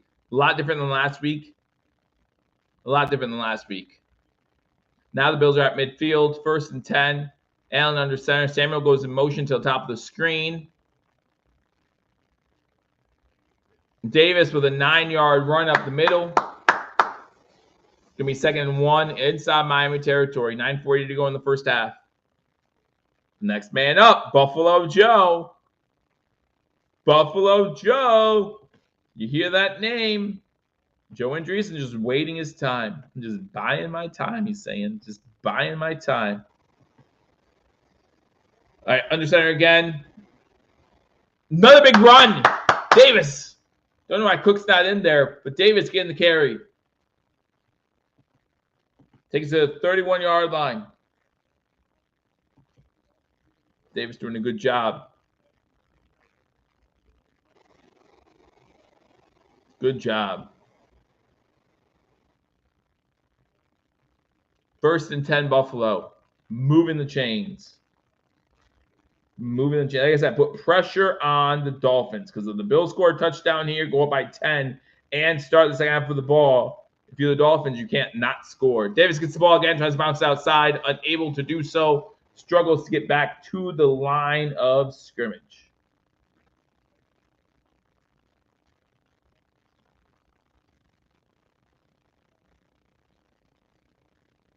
$8:25 to go. 2nd and 11. Bills at the Dolphins' 32-yard line. Glad they're running. Me too. Again, One of my keys to victory is opening up the run. You don't like to see them lose yards. Cook is back in now. 2 wide receivers to the right, 2 to the left. Again, Bills now moving from right to left on your screen.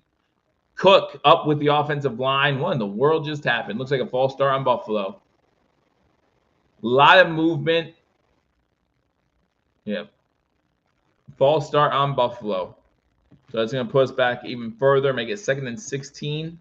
Spencer Brown, the one guilty. It looks like 64 might have been. It looks like Osiris Torrance might have been guilty before him, but it's all right. 2nd and 16.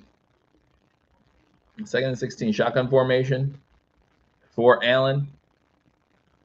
2 wide receivers above my screen. Allen over the middle. I don't know what that was, man. It's complete. It's complete, but man, you set your wide receiver up to get decked there. You owe Shakir an apology, man. That's one of those plays where you owe Shakir an apology. I know that you think Shakir's made out of rubber, but he's not. He's actually a person. 3rd and 12 to pick up about 5 yards. You just don't set up your wide receiver like that unless he was ready for it. Unless that was the play call the whole time. Like, you're my first read, you're my hot read, I'm going right to you. You're going to take a hit. 3rd and 12, 7:13 to go in the first half. Bills have the ball at Miami 36. Allen rolling, has time, throwing it deep, down the field to the 1. Wow! Way to keep that play alive and get it down to the 1. That's Ty Johnson with the catch.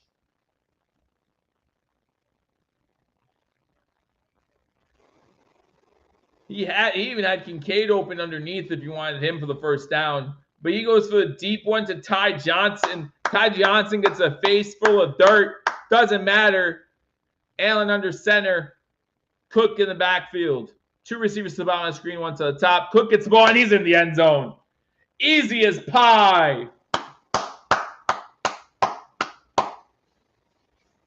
Cook gets his 2nd touchdown of the day. So if you had a parlay of Cook getting 1 receiving and 1 rushing touchdown, you're feeling good about yourself. Or even if you had a parlay involving Cook getting 2 touchdowns, you're feeling good. Feeling good. 16-7 Buffalo, 8 plays, 85 yards, just under 4.5 minutes on that drive. And the Bills now take a 9-point lead, point after touchdown pending.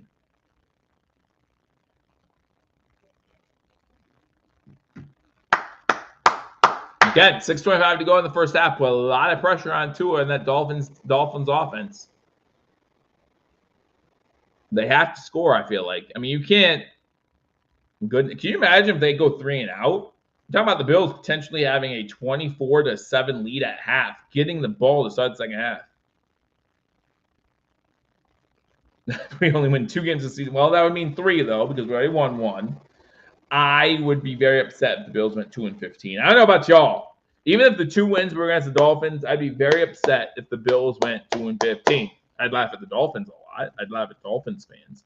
But more than likely, if the Bills finish 2-15, another one of the 3 teams won the division. More than likely. Just saying. I'm just throwing it out there.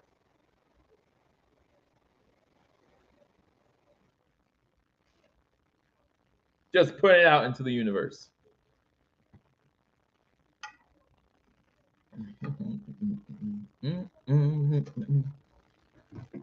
How many would win the division?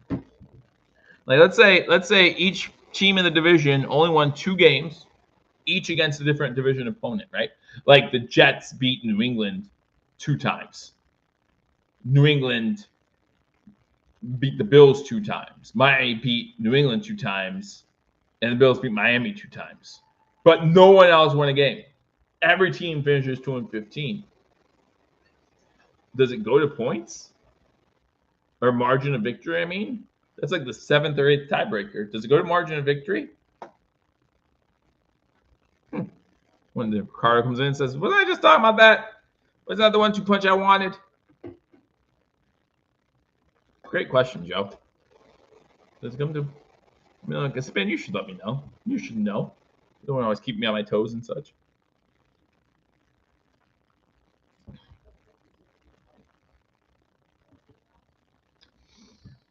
We're at commercial break. Bills just scored a touchdown. If you just joined us, Cook now has a receiving and rushing touchdown in this game. A 1-yard rushing touchdown after Josh Allen rolls to his right, finds Ty Johnson. And Ty Johnson goes down at the 1-yard line. Amy says she has faith in Buffalo this year. It is 17-7, John. Bills have 2 timeouts if they need it. Don't think they will. Next week on Thursday Night Football, it's the other 2 AFC East teams.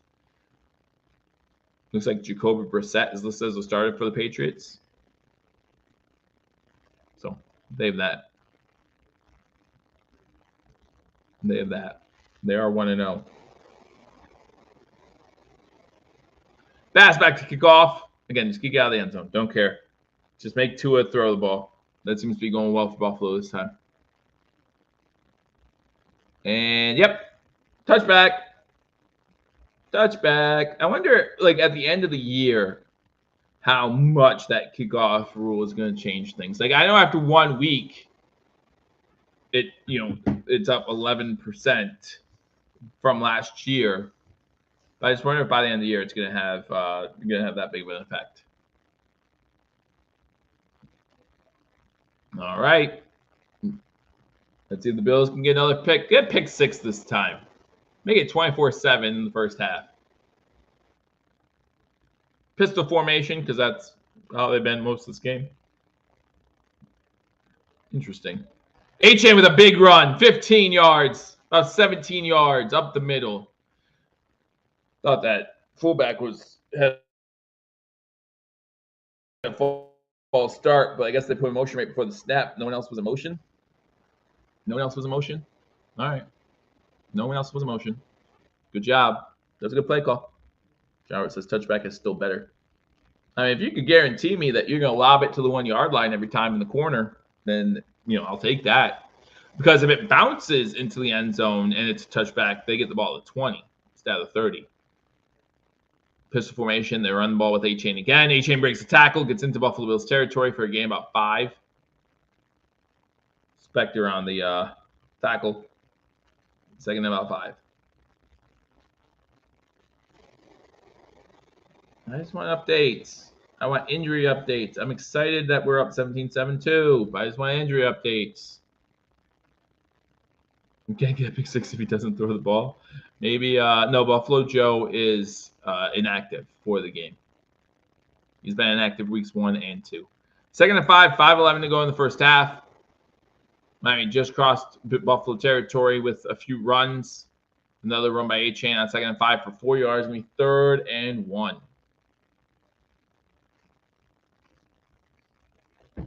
3rd and 1. If no return. Well, I mean, I don't think they're playing in tsunami conditions like they were back when Pittsburgh played Miami. Again, this was years ago, where the ball is just going to hit the 1-yard line and stop. I think it's going to bounce somewhere. Unless he catches it and steps out of bounds, which if that's the case, your coach is going to beat you. I formation, 3rd and 1. 80 in motion. The fullback gets it once again. He's stuffed. He's stuffed. They did that in the first quarter, and it worked. They're not going to get to work 2 times in a row. Williams on the tackle. Going to be 4th and 2. In Bills territory. They're going to go for it. Big 4th down. Big 4th down.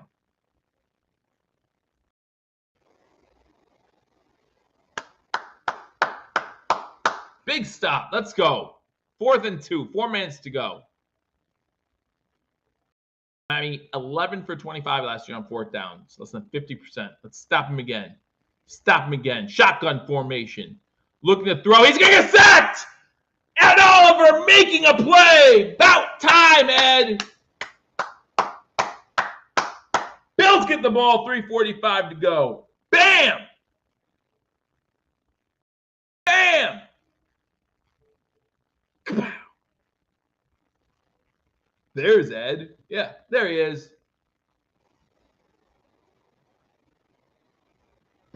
There he is. Bills are going to get the ball in Miami territory with 3.5 minutes to go. Plenty of time. 2 timeouts, 2-minute warning. Let's go. Let's go. What haven't you seen, Alan? Sorry, I missed it. You haven't seen the sack yet? It's fun. It's good. It's good.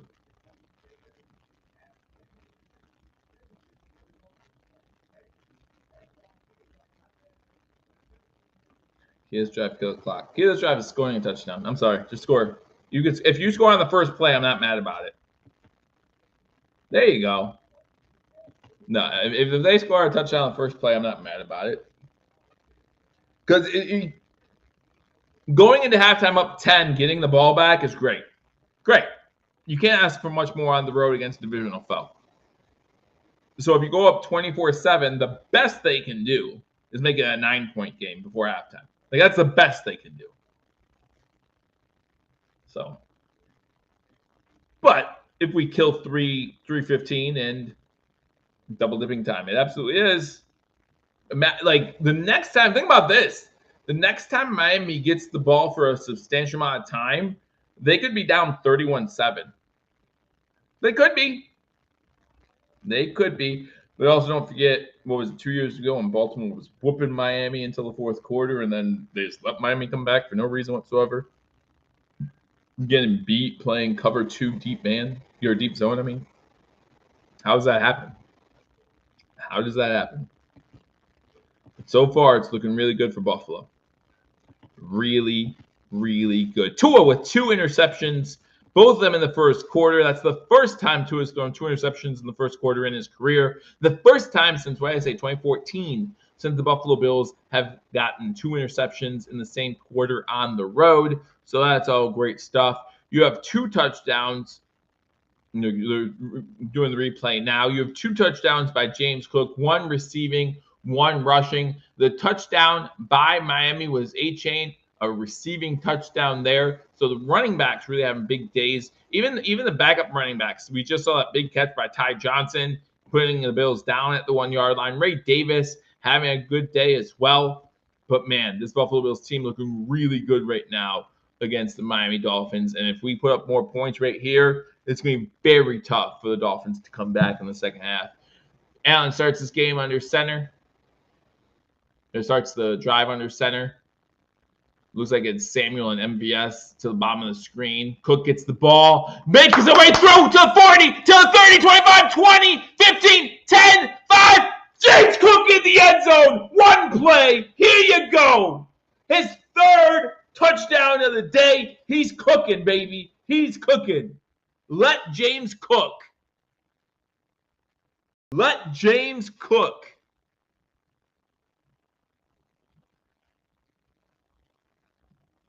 Big day by okay, Joe, you jinxed the Bills in a good way. There you go. 1 play.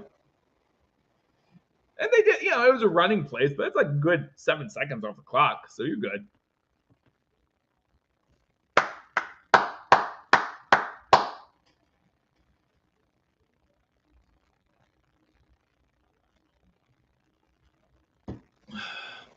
Again, game's far from over. Game's far from over. Next point's up. Next point is good. 3:36 to go in the first half. I'm going to enjoy my Friday if this keeps up. I'm going to enjoy my weekend if this keeps up.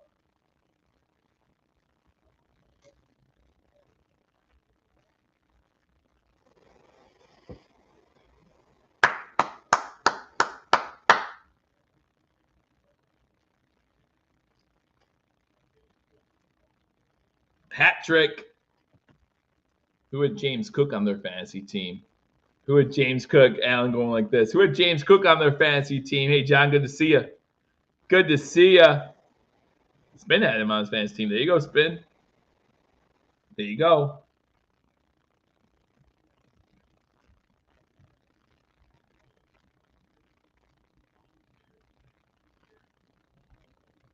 $49-yard run by James Cook. If you had Cook's over, looking really good right now. Right? Looking really good right now.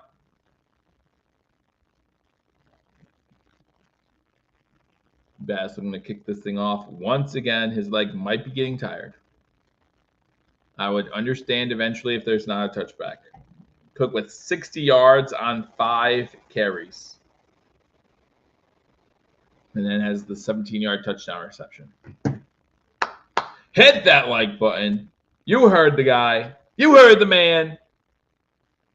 Hit that like button. I have Cook and Josh in fantasy. Well, Josh ain't doing too much. He does have a passing touchdown, though.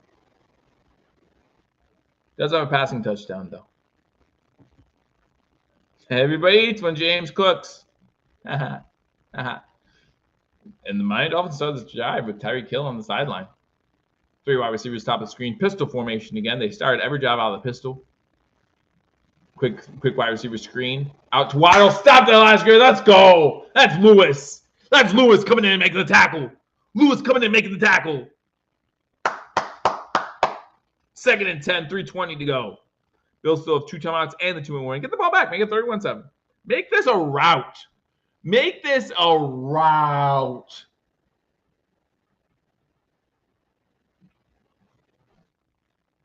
I'm going to go down this time. Well, hit it twice then. Ding, ding. Second and 10, 3 minutes to go. Shotgun formation. 2 wide receivers top of the screen, 2 to the bottom. Bill send pressure up the middle. Pass is caught. It was a quick pass to A-Chain. A-Chain runs for about 13 yards before he's finally tackled. A good play to run if they know they're being blitzed. That's a good blitz beating. And the Bills haven't ran many blitzes today, but that's a good blitz beating throw to A-Chain out of the backfield. The only guy who's really been a thorn in the side of the Buffalo Bills so far tonight. A-Chain, again, with the receiving touchdown. He's ran pretty well. Wilson's done a pretty good job, too. The running backs have been the only 2 really making an impact. I don't even know if Tyreek Hill has a catch, maybe 1, because he has that drop, right? The drop in the bucket type catch. Shotgun formation. They're going to run A-Chain again. This time maybe 2-3 yards.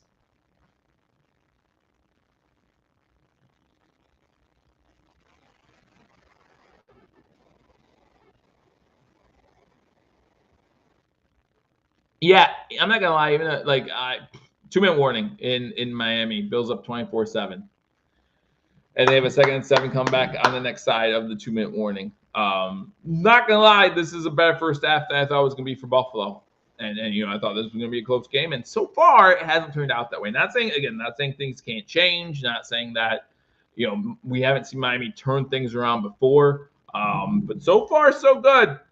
And if you're a Bills fan, you gotta be liking it. And if you're one of those media pundits who said, "Oh, the window's closed, bye-bye window," you have to be saying, I feel a draft. That's what you're saying. I feel a draft. Did you forget to close that window? Did you leave it open a crack? Like, what happened? Because I feel a draft coming. So that draft is from the most overrated player in the NFL, kind of just blowing air. 2-minute warning in Miami. Bills up 24-7. We'll go over some stats at halftime. Again, we'll talk about some maybe second half parlays, second half bets you can make, in-game bets. Again, we do want to thank Hashtag Sports does want to thank Bet DSI for sponsoring Hashtag Sports this season.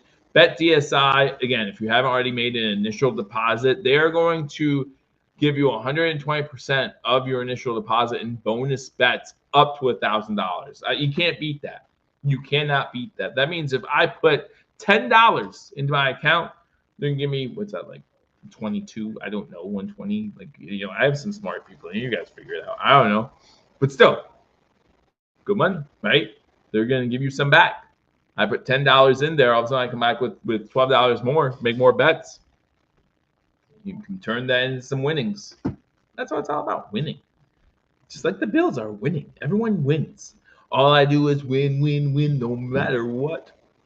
And I believe Ryan said that Allen was going to be under in his parlay. So the under is hitting. I think he had a Kincaid anytime touchdown, if I am remembering correctly, if anyone was watching on Wednesday. And if you haven't watched, join us every Wednesday, 10 p.m. Last week against the spread, I went 11-5. I love double-digit wins against the spread. That means if you're betting them, then you're winning, right? If you're betting them individually, then you're winning. If you're betting parlays, hopefully you get the right 11. But it does make me very happy.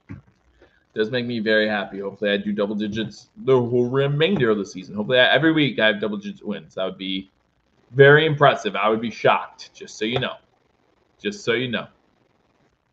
All right, Fitzpatrick getting ready for the halftime report. Hot in Miami, humid.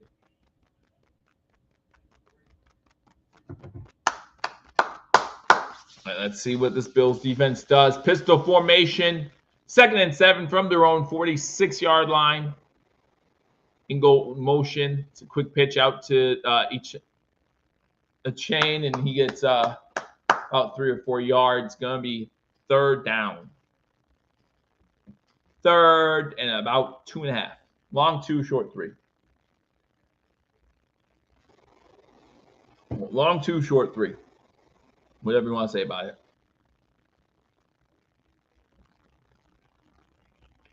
1:30 to go. Miami's not in a hurry. Because, again, if they don't get this, they're going to have to punt. They don't want to give the Bills a lot of time. Shotgun formation. 3 wide receivers top of the screen. 2 to the bottom. Quick pass out. Caught. Going to be a 1st down. Good tackle and bounce. Smith. That's another Dolphins player who's had his name called a little bit in this game so far. Jonnu Smith. A touchdown here definitely changes the complexion of this game. A-Chain gets a catch out of the backfield and gets out of bounds after getting 57 seconds left to go in the first half. 57 seconds to go. Throw another interception. Throw another pick. And this one can be the pick 6 kind. This one can be the pick 6 kind.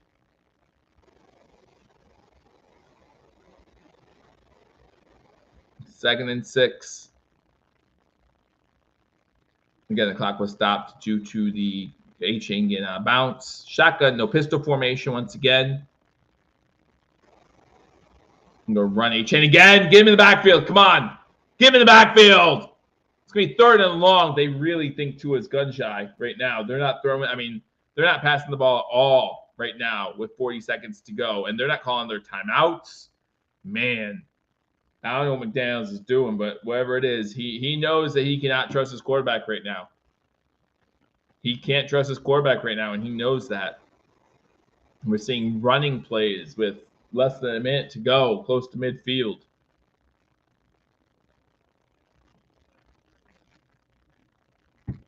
Now they call a timeout with 32 seconds to go. Makes no sense at all. Makes no sense at all. Unless they just plan on hitting Hill on a go route here. And there's like Hill's gonna get 50 yards. It's fine. Throw it up to Hill. He'll catch it. He'll run it as far as he needs to. But to me, this drive has been showing fear in their quarterback. And it's hard to believe that the Dolphins paid him as much as they did in the offseason and now can't trust him with, they had 3.5 minutes to go in the first half and all 3 timeouts. And they don't trust him to lead his team downfield. That seems odd to me. 3rd and 11, shotgun, 2 wide receivers to the bottom, 2 to the top. Bills rush 4. Tua rolls out. Is he going to get with his feet? He's going to try to get with his feet. He got it. He got 11. He got 11 with his feet. Wow. 27 seconds to go. Can't rule out, just even getting a field goal if you're the Dolphins, just because that would make it a 2-possession game again. Tyreek Hill back to the sidelines on 1st and 10 from 35. 4 wide, 3 wide. 3 to the bottom, 1 to the top. What am I saying? Quick pass out, screen pass to Wilson. He gets about 6 on the play inside the 30-yard line. Again, no urgency. They do call timeout with 19 seconds to go.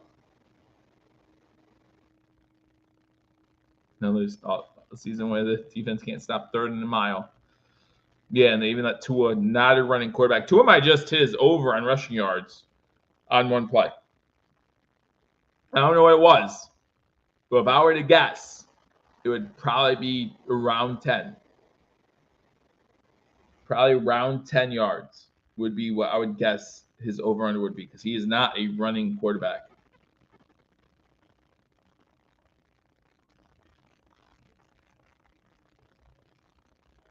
They do put 2 more seconds back on the clock, so 21 seconds. 2nd and 4 still after the timeout. Yeah, if you have cooking fantasy, you're having a good start to your week.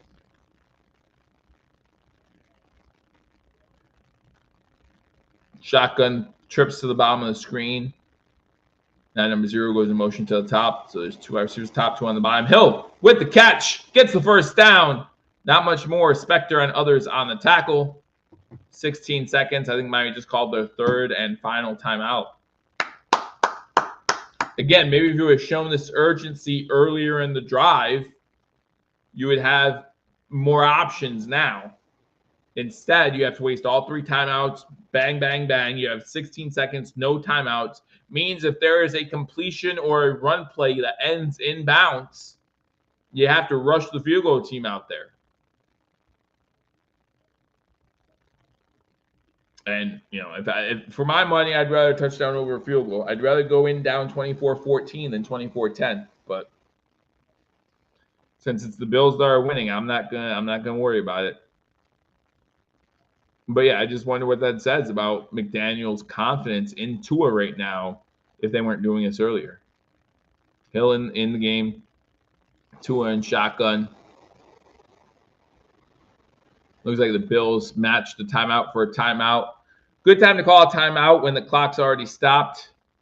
You're not adding anything for Miami, so they let Miami line up, and they took a timeout. But that's not to say Miami can't change the play either.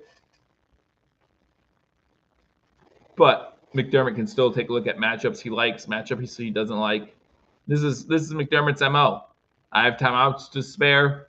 I'm going to use them on defense just to figure out what I want.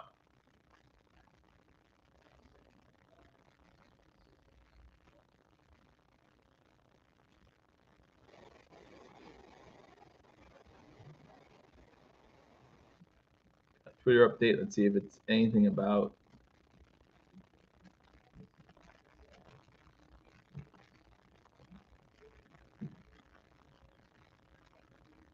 shotgun formation, 4 wide. Hopefully at halftime we figure out an update on the injured Bills. To the outside, pass complete, 12 seconds to go. Short of the first down, that's Smith. Jonnu Smith, best receiver right now for the Dolphins, for Tua. No timeouts for the Dolphins, 12 seconds, 2nd and 3. ESPN currently has the Bills' chance of winning at 88.9. I disagree with that. I agree with this. Way too soft. Way too soft. Play up. I understand not wanting to get beat deep, but it does put a bad taste in Bills fans' mouth, and it does again change the complexion of, and Buffalo calls another timeout matchup of this game if Miami scores a touchdown here. Now again, luckily they can't double dip, right? The Bills will get the ball started second half, but we'll definitely have the Miami Dolphins going into halftime a little more encouraged, right? Having a little more hope of this game. I would love to see that this game and this drive end in either a field goal or no points at all. And if this drive ends with 0 points and the Bills come out in the second half and score a touchdown, in my opinion, 31-7, third quarter, I'm feeling a lot more confident. I'm still, it's 24-7, 12 seconds to go in the first half. I'm still kind of on the edge of my seat here because things can change like that in the NFL. We all know that. Shotgun formation. Wilson in the backfield. Tua rolls out. Pass throw it out of bounds. 8 seconds. 3rd and 3. 8 seconds. Looks like they're going to kick the field goal now. Interesting. I feel like you have time for one more play, but okay. Again, not showing faith in your quarterback. Like they didn't even take the TD shot, right? Like, they didn't even take the shot into the end zone. What were they going to do there? Get the first down and then kick the field goal? Little suspect, if you ask me, about their faith in Tua right now. Kicks up, and the kick is good. With 3 seconds to go, 4 seconds to go in the first half, the Bills have a 24-10 lead. But I'm very, I am very much, if I was a Dolphins fan right now, I'd be very curious as to why they didn't, try a little bit harder there. To get the ball in the end zone. But not my team. Not my team. Spin, yeah. Like, what were they doing, Spin? What were they doing? Like, thank you. Again, don't forget to join me at halftime. Not sure if anyone from hashtag is going to be joining me as well at halftime, so we can have a good laugh at Miami's expense. But we'll hang out. We'll talk. We can all hang out for a little bit and talk about the stats from this game so far in the first half. If any adjustments have to be made, hopefully get injury update. We'll see.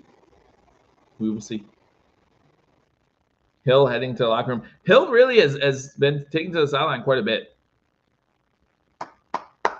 in this game, so I hope he's all right.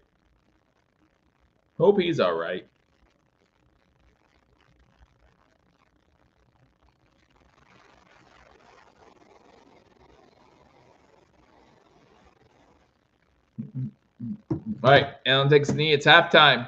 Halftime in Miami. With that half, I don't know how much better it could have gone for Buffalo, actually. Yeah, the 2 interceptions turned to 10 points. Up 24-10. Seems like Miami did not care at all at the end of the second quarter there. Let me get the ball started second half. But again, lots of time left. Yeah, I don't know if Miami looks dejected going into the locker room, and that's big. You could see in facial expressions how things are going, and they're looking pretty dejected going into the locker room right now. If you're a Dolphins fan, you're hoping that someone like Tyreek Hill, one of the team leaders, can get them amped up for the second half. But it all starts with that first drive too. If Buffalo can put up points on that first drive, that's going to be huge. If they don't, Miami's going to start feeling like they have a chance back in this game. If Josh Allen and the Bills can go down, even if they just score 3, right? Even if they just score 3, keep it that 3-possession game. It makes it feel like it's a little further out of reach than what Miami would want, being a 3-possession game compared to a 2-possession game with the ball, right? So hopefully the Bills can turn that first possession in the second half into some points. Just let James cook, obviously. But we'll see what happens. Good first half for the Buffalo Bills. Bills up 24-10 at halftime. Again, couldn't ask for much better than that. Again, before we start this halftime, I do want to say a quick thank you, quick shout out to our sponsor, BetDSI. Again, if you haven't started using BetDSI, you're really missing out. You talk about great promos that are run by each one of these betting sites. Every betting site has these promos, but this is one of the better ones I've ever seen. When you talk about not only matching 100% of your initial deposit up to $1,000, they're giving you a little extra. BetDSI matching 120% of your first deposit up to $1,000. That's a great deal, no matter how you spin it. Free bets that you can use in the second half of this game that you can use on Sunday. Listen, if the Bills aren't playing on Sunday and you feel like you don't have any excitement, you don't have a reason to watch, put some money on the games. Better yet, put someone else's money on the games, as BetDSI matches your initial deposit up to 120%. Again, BetDSI has been around for 25 years now. One of the safest betting sites, fast payouts, all that good stuff. that you want out of a betting website, you get it on BetDSI, betdsi.eu. The link is in our description. Go ahead, click that link. We'll take you right to them, and then you can just sign in, create an account, whatever you have to do. Doesn't take long, and you can start winning money. Just saw that Andreessen and Ulafosho are inactive. Do we have any other active linebackers? Well, so right now our linebackers are Nicholas Morrow, Dorian Williams, who had a great stop on that 4th down, and Balin Spector. Those are the only 3 linebackers at the moment. Again, if you want to take a look, here is the Buffalo Bills roster.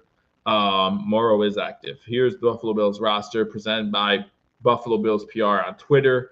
If you take a look at that, you do see Joe Andreessen over here as inactive, and the guy's name, Ulafosho. And I'll never learn how to pronounce. It doesn't matter how long he's on this team. I'll probably mess it up every single time. But we do want to talk about stats from this game. Again, the Buffalo Bills at the half, up 24-10. Also, even though they're not with me right now, don't forget to join Paul and Mario and maybe Ryan post-game as well. They're going to give you some feedback on how they thought this game went, some things that they really liked, some things that they might not have liked so much. Even though this Bills game is looking great, again, the injuries have to be a concern right now as far as Josh Allen having throw the ball. That's a good thing. This defense is cursed with injuries. On a positive note, Spector is a good-looking player. He is. And James is cooking. Absolutely right. 45 of you in here right now. Make sure you hit that thumbs up button. Join me for halftime of the game between the Buffalo Bills and the Miami Dolphins, the Thursday night game. So let's go over some stats real quick. Some stats from this game. Because believe it or not, there hasn't been a whole lot of yards. Neither team is over 200 yards yet total. Just because Buffalo's had a lot of short fields due to the interceptions, and Miami just hasn't been able to get anything going consistently. Again, Tyreek Hill, I believe, has 2 catches right now for the Miami Dolphins. So the Bills had 2 catches for 16 yards. Bills doing a great job keeping him under wraps. Waddle, 3 catches for 20. Jonnu Smith, the best receiving weapon right now for Tua, 4 catches, 40 yards. Tua, 13 of 18, 97 yards, 1 touchdown, 2 interceptions. Again, that touchdown coming on the second Dolphins drive. A quick screen out to A-Chain, and he's able to take it in to the end zone. A-Chain with 2 receptions for 9 yards and that touchdown. Also 14 rushes for 69 yards. Hill, 1 rush. We saw it on that last drive, I believe it was. 1 rush, 12 yards. Tua, 1 rush, 11 yards. That one we did see on that last drive. That was 3rd and 11. And he was able to pick it up with his feet. Very unfortunate situation there. But only leads to a field goal again because of the fact that Miami Dolphins were not hurrying to the line. They did not seem like they were in a rush to get any points on the board before halftime there. So, again, whatever they want to do, I'm fine with that. Not my problem. No sacks for the Dolphins right now, which is really good with Josh Allen and his hand. We saw him have a trouble controlling a snap from shotgun, so hopefully that won't continue to be an issue in the second half, because I think that Daddy's home. I think that the only way the Dolphins do get back in this game is with a turnover or 2. Right now, the Bills winning in the turnover battle 2-0. I hope that we're still +2 by the end of this game. And again, if we are, the Buffalo Bills will win this game, in my opinion, fairly easily. Josh Allen right now sitting at 97. Oh, no, that's Tua still. Sitting at 108 yards in the first half, 9 of 13. Again, very efficient, just like last week. Very efficient. 9 of 13, 108 yards, 1 touchdown, 0 interceptions. James Cook, 5 rushes for 60 yards. And that 2 rushing touchdowns. He also has that receiving touchdown, 1 catch, 17 yards. And a beautiful play. If you guys weren't with me and weren't watching the game for that play, they're actually re-showing it right now as a 4th and 3 gutsy call in a 0-0 game after the defense got a turnover from Tua, the first one that Tua threw. 4th and 3, you have Samuel and Cook. Well, you have Samuel at the top of the screen, and you have I think it was Collins inside of him. Collins inside. I might be messing that up. Someone in the I know I will get roasted if it wasn't Matt Collins there, but I think it was. and you had Cook in the backfield. You had Curtis Samuel run motion, go behind Josh Allen, then go to the right, to the bottom of the screen, and all eyes were on him. What was he doing? And so at the snap, you had Shakir, that's who it was, Shakir and Hollins on top of the screen. They run into the middle of the field, kind of running a pick play for James Cook coming out of the backfield. Allen hits him in the flat, and there's no one over there, and he runs it into the end zone, not only picking up the 4th down, but getting the touchdown in the process, putting the Bills up 7-0, and the Bills have been up this entire game since then. Miami did tie it on their second possession, but then the second interception by the Bills defense onto a Tagovailoa turned into more points, and the Bills offense has seemed to be rolling since then, especially James Cook. The Miami Dolphins failed to convert on a 4th down towards midfield, get sacked by Ed Oliver. I think that's the Bills' only sack so far on the day is by Big Ed. And then the first play for the Bills offense, James Cook takes it 40 yards for the touchdown. And the Bills offense, again, seems to be clicking on all cylinders right now. If you have a running attack like a James Cook back there, again, 5 carries, 60 yards, averaging 12 yards a carry, and you still have Josh Allen, that's very scary for defensive coordinators to try to figure out. In Baltimore, they're talking about the Derrick Henry, Lamar Jackson feel. Well, we could create the same type of feel if James Cook can be a top 5, top 7 fantasy running back, which he is right now. John comes in and says, everyone here hit that like button. Absolutely. Again, if you're new to hashtag sports, if you've never been here before and you're just going around on the Google machine or playing around on YouTube and you're like, what's this guy doing? Well, first of all, I'm being a clown. There's no end about that. But secondly, we talk Buffalo Bills sports. We give you fantasy input. You have Paul doing great jobs on those fantasy shorts on who you should pick up on the waiver wire. He did a great job this week talking about some players who are owned in less than 50% of fantasy leagues, according to ESPN. Just telling you who might be available in your league to pick up if you're looking for somebody. If you got who was that? Nakua? Who got hurt for the Rams? Well, obviously got hurt for the Rams. If you have him and you need someone else, he gave you some options of who to look at. You want to talk about just some fun shorts that Mario hooks us up with. He does a great job as well. Razor Sharp Picks every Wednesday at 10 p.m. Eastern time. You got live games, and then you got the live post game. We're doing a lot here, right here at Hashtag Sports. Make sure you hit that follow button, subscribe button, whatever it is, wherever you're following us, wherever you're watching us from.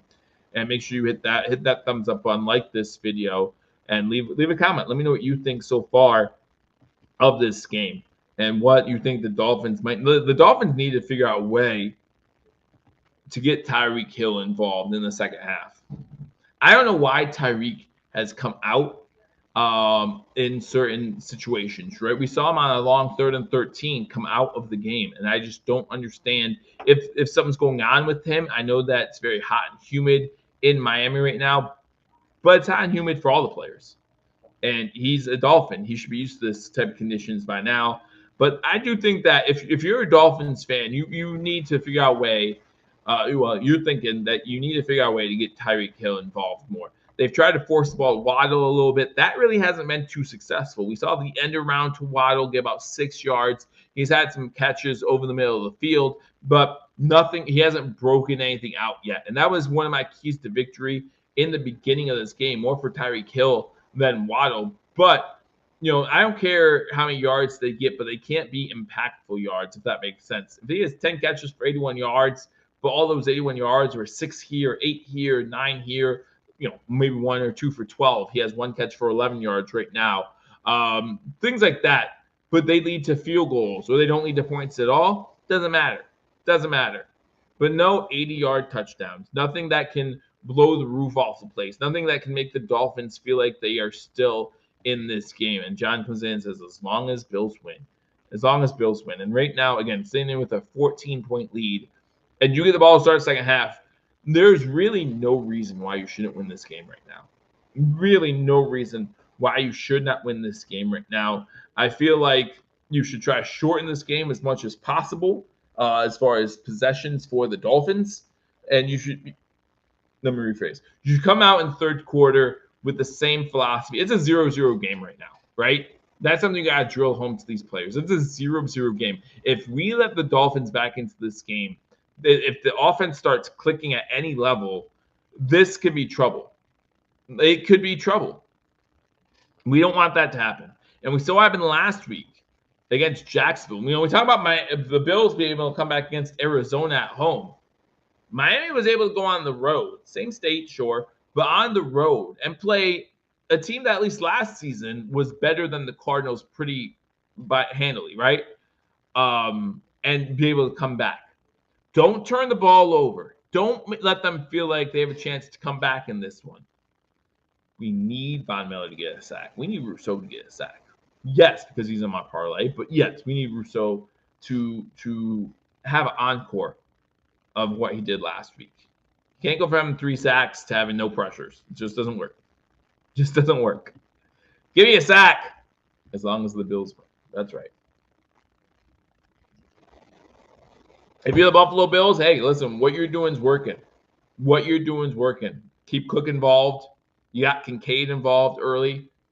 I'm really looking forward to the second half as we get ready to start. Sanders is ready to kick it off. And the Bills will start with the ball. It's going to be returned inside the 5 to the 10, 15, 20, 25, about the 27, 28-yard line. Okay. Try something new. Try something new. They're talking to Mike McDaniels. I don't think they're going to ask him the tough questions because it's during the game, but Buffalo's Lions have to dominate now. They absolutely do. I did not see if we have any injury updates yet. I was hoping to get injury updates to start the second half, but unfortunately that did not happen.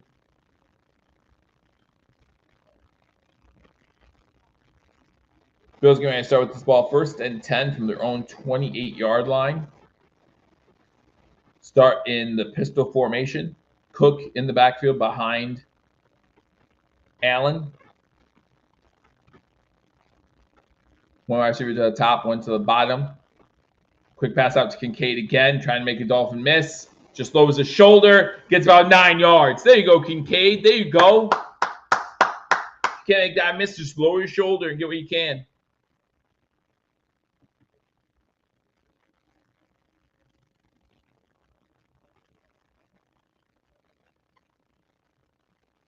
Second and 1. Again, this is an important drive for the Bills. For the Dolphins, too. But this is an important drive.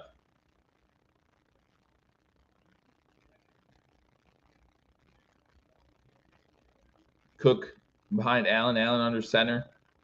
Allen looked like he bobbled that ball. But Cook! Oh, I thought he was able to break one, but he was able to get 6 and able to get a 1st down. That's what matters. Again, even if the Bills just are able to get a field goal on this drive, make it that 3-possession game again, that would be huge.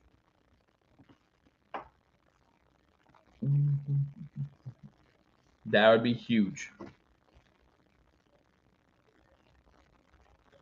So we got 1st down at our own 46, 47-yard line. Shotgun. Cook out towards the wide receiver spot. Quick pass out to Samuel. Samuel's able to get 2, maybe 3 to midfield. Good tackle there by the Dolphins. That's number 11, Long Jr. on the tackle.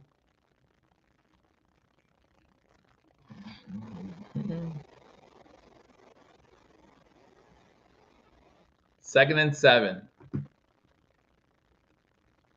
2nd and 7.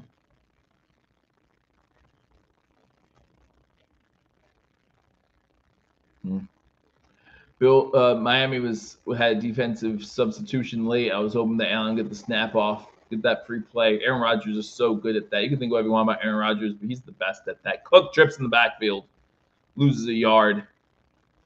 So that means it's going to be 3rd and about 9. No. No. Ah. Don't like that at all. It's going to be 3rd and 7. I can't see it all, apparently. 3rd and 7. Shotgun. Johnson in the backfield with Allen to his right. Looks like Miami calls a timeout. That's okay. Make them burn their timeouts early.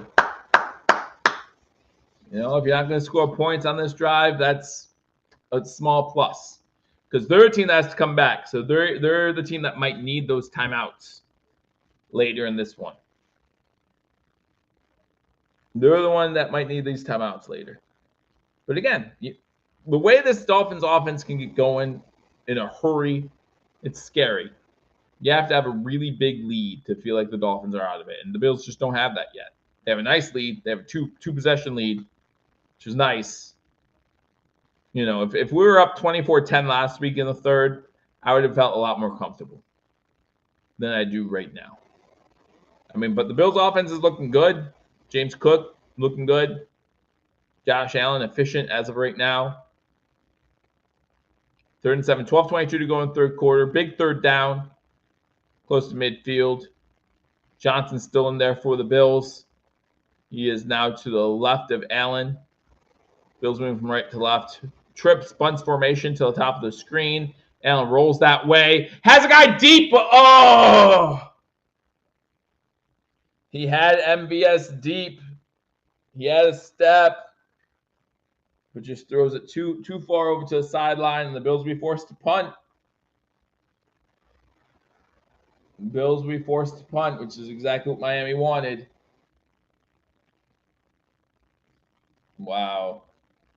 Allen, you know, last year he had trouble hitting those long routes. Unable to do it there. Martin comes in to punt. Let's pin him deep at least. Fair catch called for at the 10, about the 11-yard line. So that's where the Dolphins will start. This defense needs to continue with that momentum that they have. Tua coming out. Man, really wanted that. Really wanted that 10 points of any kind. And yes, I am now not nearly. I mean, you guys have been here. I have not been too confident throughout this one. Not yet. But again, a pick six can change all that too. Pick six can change all that right now too. Why have we not gotten injury updates?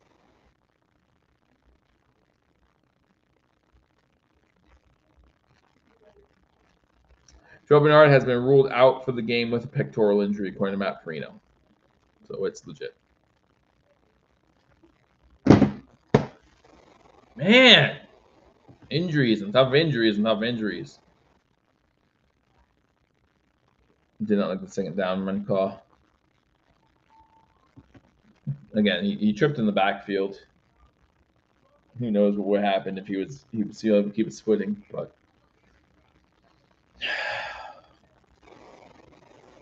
I really hope it's not too serious.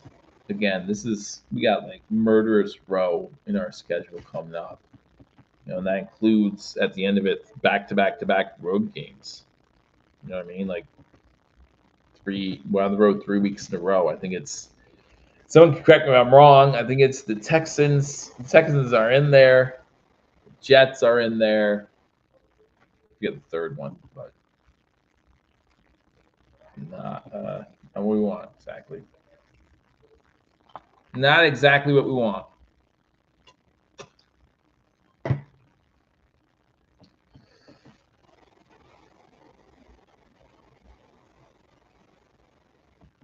Max slipped on the same. It's the paint. The paint.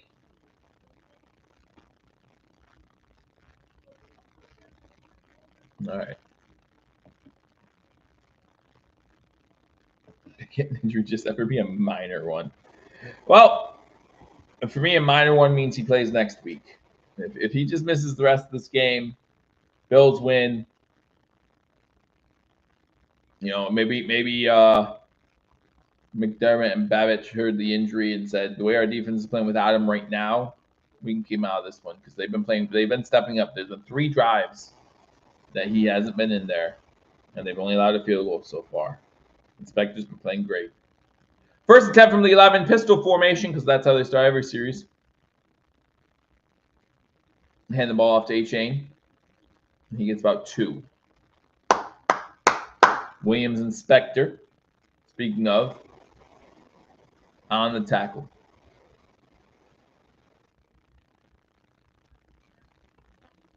They're not talking about Bernard being out with a pectoral injury, so I beat them to that. So I'm proud of myself. All right. Second and about 8, 11:40 to go in the third quarter. Tua in shotgun trips, bunch formation to the top of the screen.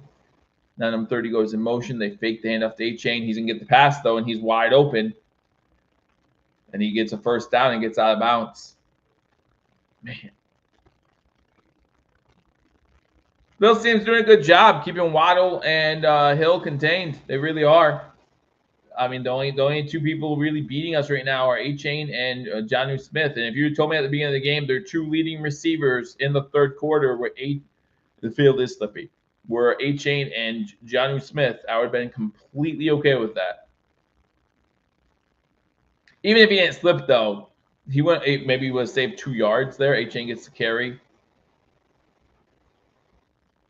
Oliver and others in on the tackle for about 3 yards. Second and 7, 10:50 to go in the third quarter. They have plenty of time to score the points. Bills' offense cannot be comfortable right now. Whatever happens here, even if the defense forces a punt, force that third interception, whatever it is, I would love to start 2-0, man. Love to start 2-0. Pistol formation on 2nd and 6. He gets the carry again. That's the same play they ran 2 plays ago. And it stopped for maybe a yard. Good job. Way to just make him stretch it out. Get some help. Williams and others on the tackle. 3rd and 5. 3rd and 5.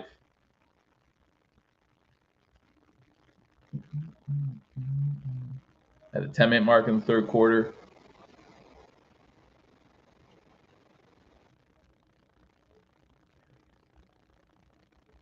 Waddle's in, Hill's in, Smith's in, Burrios is in. Haven't called his name too much today. He's the return specialist, really.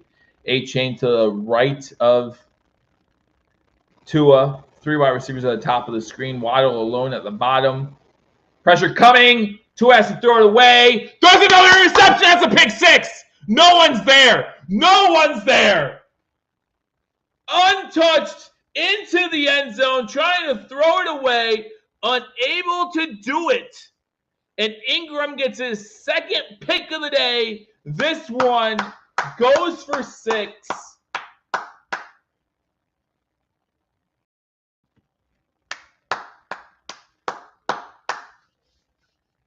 That makes me breathe a big sigh of relief. Epineza on the pressure.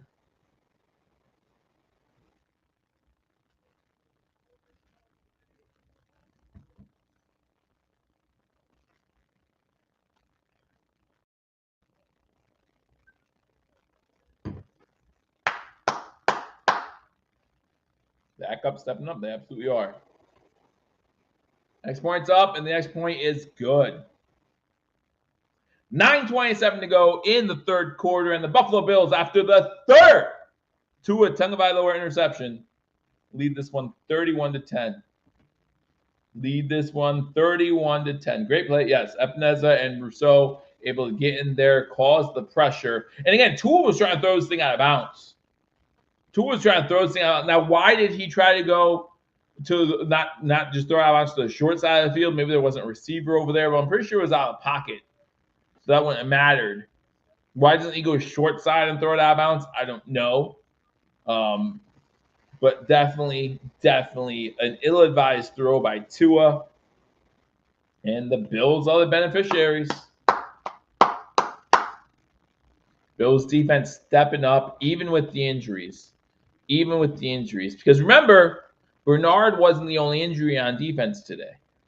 Bernard wasn't the only one. Casey Tuhill, who doesn't sound like a big injury, but that affects depth, also injured today. So not the great day that you want from the Bills as far as the injury report goes, but great day for the Buffalo Bills in most every other category. Most every other category has been a great day for the Buffalo Bills. And if Allen ends 11 for 16 for 120 yards and 1 touchdown, then it doesn't help his MVP case towards the end of the season. But no turnovers. No turnovers. So, and we will take that. We will take that.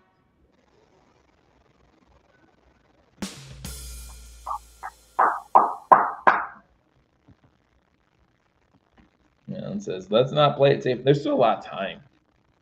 And that's the thing. Right? Like, there's still a lot of time. You're just next man up. That's what he's doing. He's saying next man. Listen, sorry, Tehran. You might not be coming back in here once this is the Tehran's outside. I'm like, yay, yay. But I'm still here, though. All right? I'm good. Poirier's a double agent. That's why we got rid of him. We said, no, go ahead. He actually could have probably caught Cook on the touchdown run, but he was like, no, I can't. Let him score.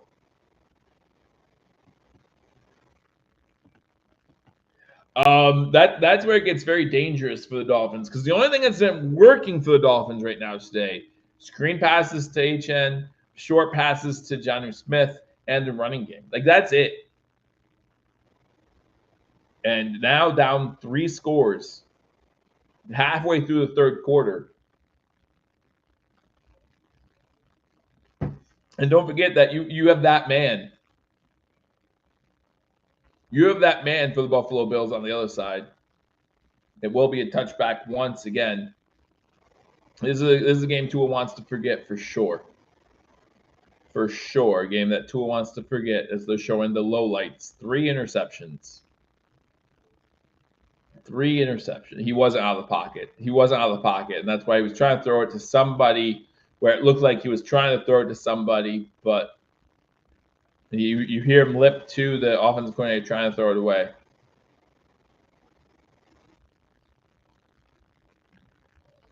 All right. So as defense keeps the pressure on. You should have Rousseau pinning his ear back now. Ears. No, he has 2 of them. Ears. I was right the first time. Quick screen to Hill. Hill picks about 7 or 8. Hill saying, get me involved, man. Tua is back in the game, too. I still need a Kincaid touchdown. Me too.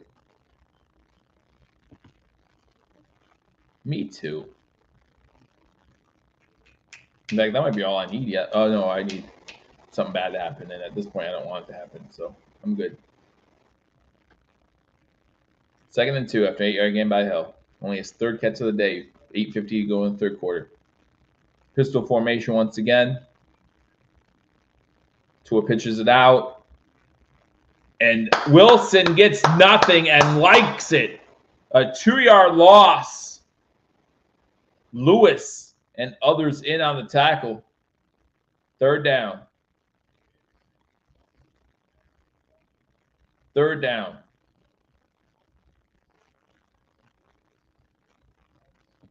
All right, don't fall for the hype, guys. Because if this keeps up the way it's going on prime time, the hype train is coming Buffalo's way. By the media that said the window was closed. Remember the window? That window that's closed? Might have been a little too soon. Trips to the bottom of the screen, one to the top. Throws it to the top. Has a man. Is that Waddle? That is Waddle inside Buffalo Bills territory. That's the biggest catch of the day for Waddle or Hill. 7:45 to go in the 3rd quarter. Bob Miller in the game. Bob Miller makes a great move. Bob Miller, that was really impressive, actually. Forcing Tua to get rid of it quicker. It turned out to be a big play for Waddle. That was a good spin move by Von Miller to get a free look at Tua. Pistol formation once again. Going deep. Hill, incomplete, out of bounds. Incomplete, out of bounds. They're saying he did not get both feet in. He got the ball, but could not get both feet in. They're going to take a look at this.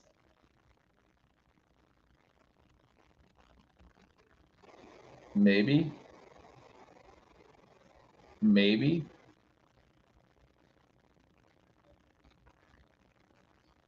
Maybe. They're not going to review it. Are they going to review it?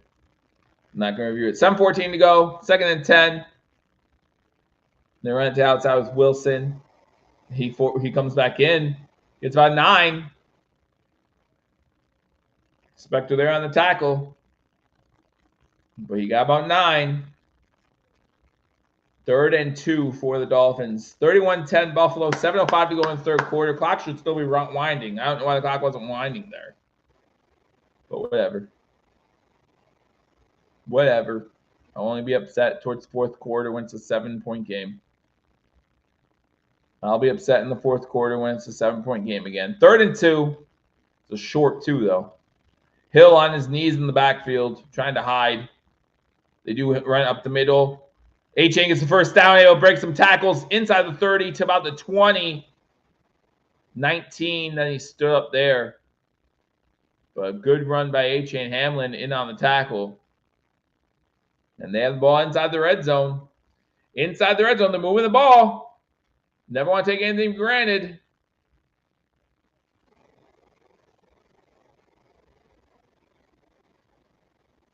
Never want to take anything for granted. If you haven't already, hit that thumbs up button. Hit that thumbs up button. Thank you for joining me on this Thursday night edition of Buffalo Bills Football # Sports Edition. 4 wide receivers to the bottom of the screen. Going deep into the end zone. Oh, so many things just almost happened. So many things just almost happened. Just over the outstretched fingertips. I believe that was Smith. I'm sorry, no, Julian Hill, tight end. Just over his he has him. He's open. Just over his outstretched hands. And as the ball is coming to the ground, Damar Hamlin almost gets the 4th Buffalo Bills turnover on the day. Lots of things happening there. 2nd and 10 from 19. Shotgun formation. 3 wide receivers to the bottom of the screen. Quick pass over the middle. Complete. About 7 yards. That is again Jonnu Smith. They keep moving the ball. 5:40 to go. It's taking a lot of time. This drive's taking, oh no, it's only taking 4 minutes. It feels like a long time. 8 plays. This is the 9th play of the drive.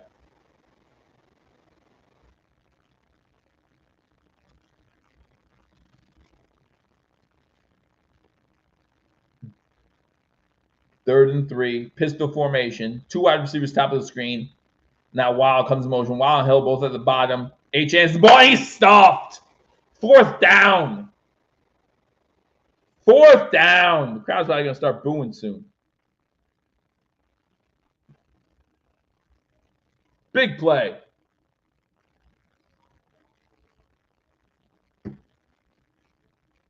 And big play by Ed Oliver with the tackle in the backfield.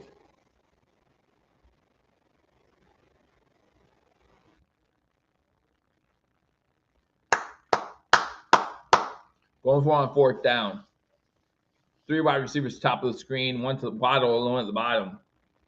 Achane in the backfield. Bill sent 5. Sent a late blitz. 2 up the middle. He gets the first down to about the 6. Uh-oh. Uh-oh. 2 is down.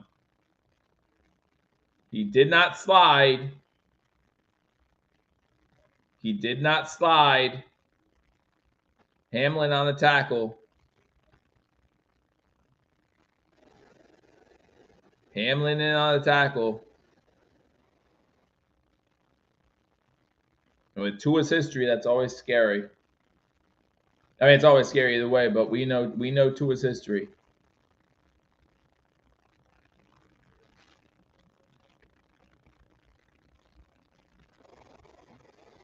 So that's always scary.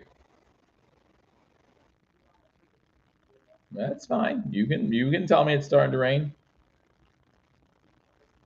Well, but Allen hasn't had to run. That's the difference. I mean, he has better running numbers, yeah, but Allen hasn't had to run at all. It's easy to have better quarterback running stats when when the Bills are just letting their running backs do the running for them. That's the same response I have with the one in Cincinnati, which was a second technically, even though they said it was the one against Buffalo was a, what did they say was a neck injury when Milano hit him.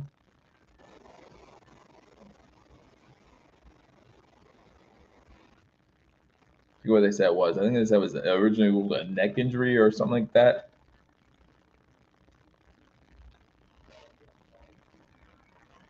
Because hey, we agree. Anytime Spin and I agree, I feel like that deserves a chant of something.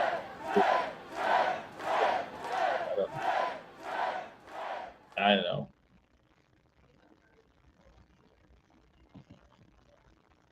I hope not. I hope not. Again, the last thing you ever want to see is an athlete have to hang it up due to injury, right? But and to be honest, I didn't he just lowered his shoulder to get some more yards against Hamlin. Hamlin didn't do anything. We just came back up on him. Made the tackle. I'm sure Dolphins fans will say it's dirty somehow, but that's definitely a concussion. He's done for the day, for sure. For sure done for the day. It's definitely a concussion. But yeah, I do. I hope he's okay. I hope he's all right. Bills up 31-10. Commercial break to take care of Tua, who is still walking off the field gingerly. Looks like he's doing better. He's able to walk off under his own power, which is good. But yeah, definitely done for the day.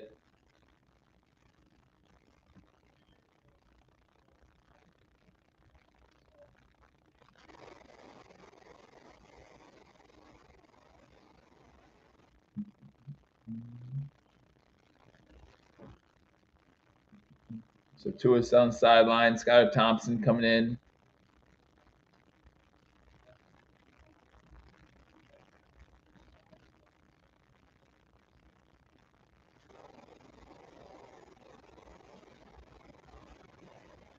No, it was definitely a concussion.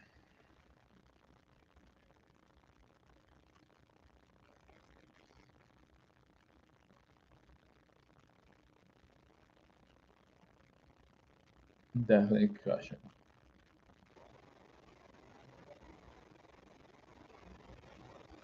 Yeah. Yeah. I mean, he had 3 that one season 2 or 3 years ago, and he came back. All right. 1st and goal after the run. 4:15 to go in the 3rd quarter. Pistol formation for the Dolphins. Skylar Thompson in. Wide receiver to the top, wide receiver to the bottom. Run it with A-Chain. He gets maybe back to line of scrimmage. Epineza on the tackle. 2nd and goal.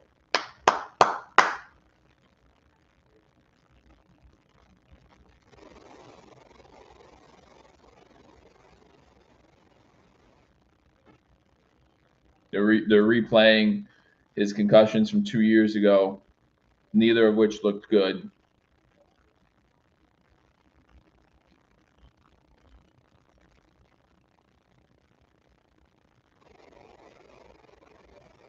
I formation, running with A-Chain again. Again, stopped. This time in the backfield. Jones in on the tackle in the backfield. So it's going to be 3rd and goal. This game takes a totally different tone with 2 out now, too. It just takes a totally different, it takes a totally different tone. Might even limit the playbook for Skylar Thompson.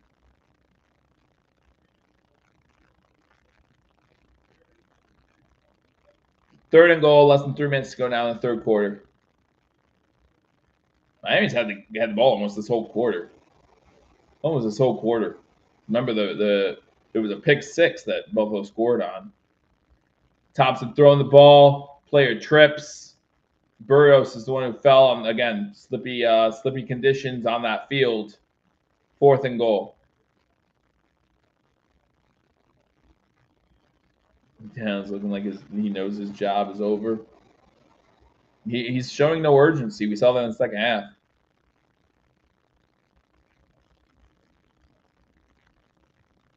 All right, 4th and goal. 2:43 to go in third quarter. This is big. Proud of the game right here if they don't get in. Hoping.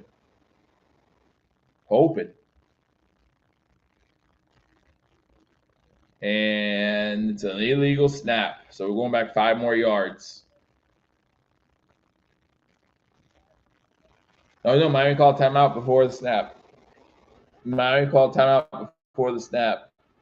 That's their second timeout, which is a good time to call it. You need this touchdown.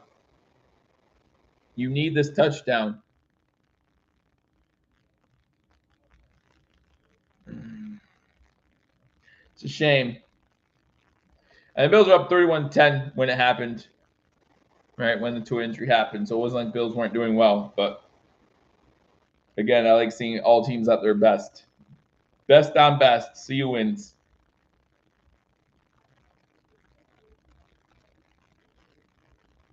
So.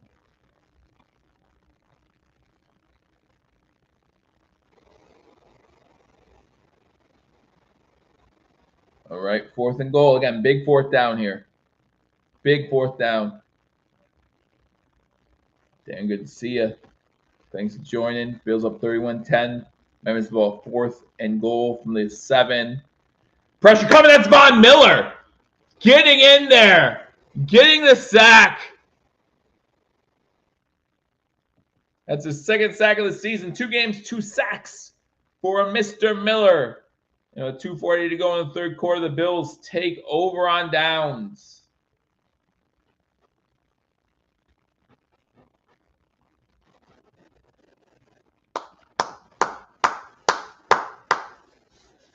Overall, an impressive win by Buffalo so far. I should say so far, right? But, I mean, you have 2 out. I mean, Von's back. Defense can still be scary, guys. This defense can still be scary. I'm liking it. Wish they were doing better against the run, but overall, I'm liking it. And in today's NFL, sooner or later, teams are going to pass the ball.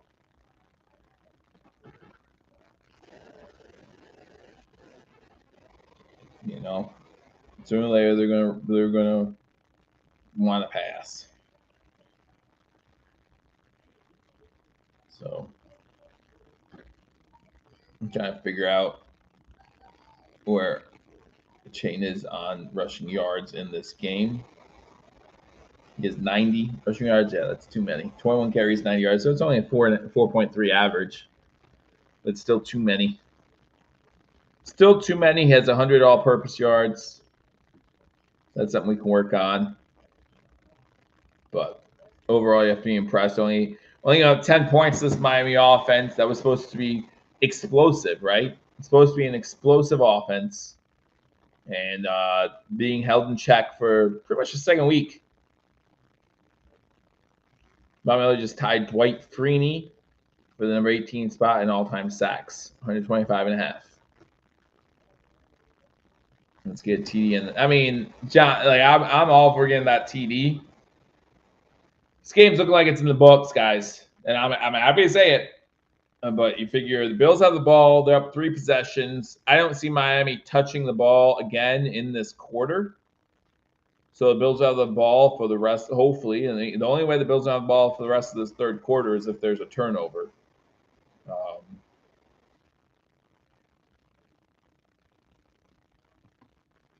But yeah. Bills defense has 17 points off 3 turnovers. That's how you get the job done.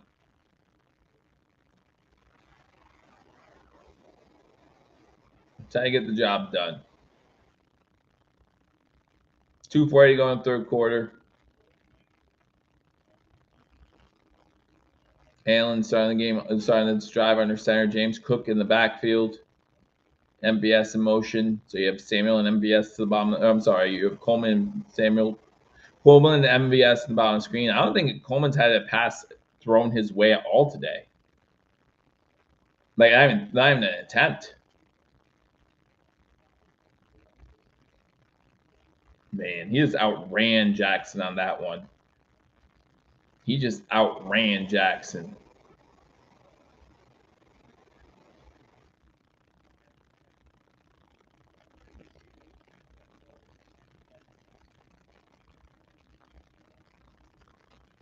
All right, Buffalo has the ball. Cook was able to get 8 yards on that carry, so it's 2nd and 2. Again, Allen under center. Gonna hand the ball off to Cook once again. Cook gets a first down. 3 yards. Keep doing that. Keep getting 8 yards on first down, making this easy. 3 yards on first down. Keep making this easy. 1:40 to go in the third quarter. Really has been you look back at it now, and up to now, it's been a complete dominant performance by the Buffalo Bills. Getting pressure on Tua. I don't think they've had a single penalty all day. MBS going motion to the top of the screen. Looks like it's Coleman. MBS to the top. Another run to Cook. Gets maybe a yard.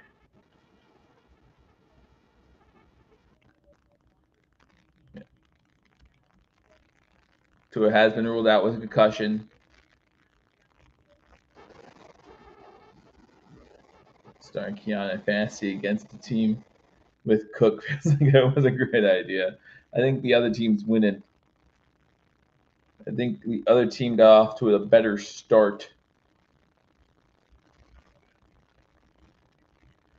Shotgun formation, 2nd and 9. Run back to the right of Allen. That was Samuel to the right of Allen. Kincaid gets the catch. Picks up maybe 6-7 yards. Can make it a short 3rd down. 3rd and maybe 2.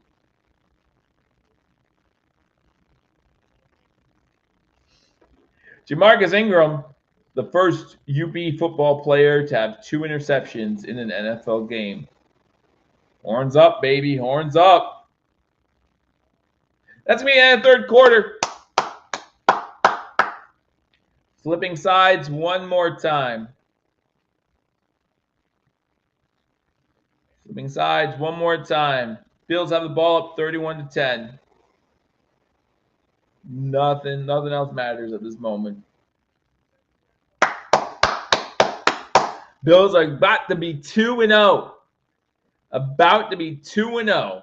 And unless, which is impossible, but unless New England beats Seattle, which according to Vegas would be an upset, have a chance to be leading this division, sole lead of this division, and a game, basically a game and a half up on the Dolphins. And who knows if Tua, now luckily for the Dolphins, they have a long week here, but who knows if Tua will be ready to go next week for the Dolphins. And that would not be good if you're a Dolphins fan. I don't think you can trust Skylar Thompson for a game. Going to Seattle next week, I don't know how you feel about that. Now, luckily, again, you have the long week. But yeah, you're traveling from the East Coast, traveling about as far as you can for 2 football teams, from Miami to Seattle. Again, looking at some other games this week, we did go over some of the 1 o'clock games. Gotta get that shopping done before Thanksgiving. It's funny. You're funny guys. Get those coats. They're on special, man. Those coats. I love them. Saints at Cowboys. I like the Cowboys. The spread 6 points. It's going down, actually. A lot of people put money on the Saints. Ravens now is a 9-point spread. Was 9.5 yesterday. I like the Ravens by double digits in that one. Giants, Commanders. Commanders are 1.5-point favorites. I like the Commanders to win that game outright. Chargers, Panthers. Give me the Chargers. Colts, Packers. Like I said earlier, I like the Packers to win that game in Lambeau. 49ers, Vikings. 49ers were 5.5 yesterday, down to 5. I still like the 49ers and give me the 5.5 points.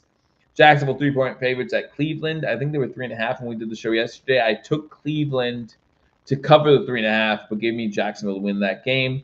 New England 3.5-point underdogs. Give me Seattle. Jets 3.5-point favorites in Tennessee. Yeah, if Tennessee beats the Jets, you can pretty much start to see the walls crumbling in on Saleh as their head coach. Buccaneers, Lions. Lions 7.5-point favorites. 51.5 points is the spread. Again, the high or the over/under. 51.5, the biggest over/under this week. 4:00 games. You got the Rams, Cardinals. I think that's a pretty good game. Two teams that came up just short last week. One in overtime. Steelers, Broncos. I like the Broncos to win that game. Bengals and Chiefs. Of course, all eyes are going to be on that. Can the Bengals rebound from a terrible week last week where they lost to the New England Patriots? You got the Sunday night football game, Bears at Texans, and then the Monday night football game, Atlanta at Philadelphia. I'm thinking this means rest Josh on the last drive. Yeah, if they score again on this drive, I think no matter what happens in the Miami drive, you rest Josh, right? Because they have a backup in now. And so you have to assume it's going to be a longer drive. Like, they're probably not going to score on one play, but I say that, and of course, you get the ball to Tyreek Hill and you give him room. Who knows what happens?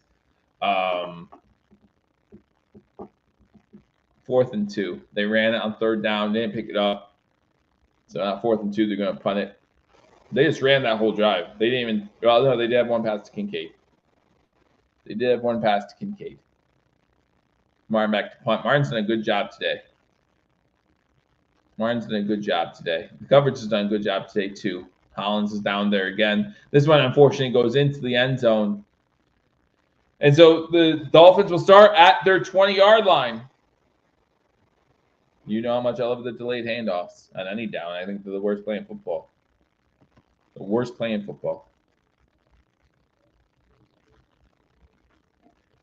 But again, I go back to a fourth quarter comeback 2 years ago for Miami and say, don't score quick. If you guys score quick, I'm going to have to start being a little annoyed.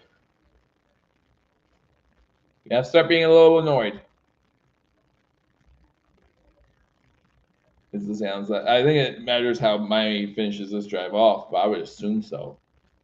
If Miami scores a quick touchdown, then I think Allen comes back in.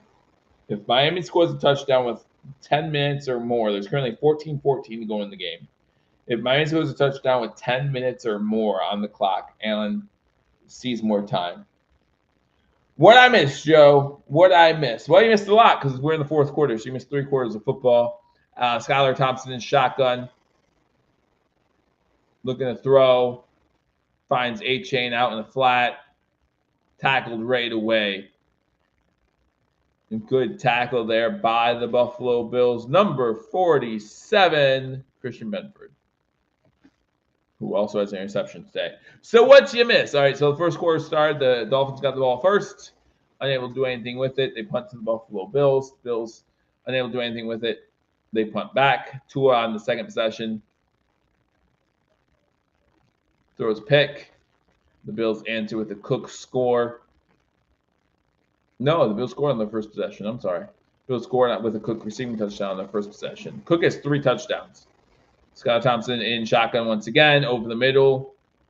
Finds A-Chain, who gets first down, gets to the 36.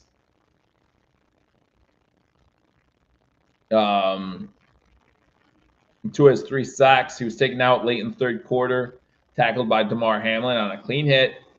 Tua lowered his shoulder, trying to spark the team after being down 31-10. It was 24-10 at halftime. The Bills got pick 6.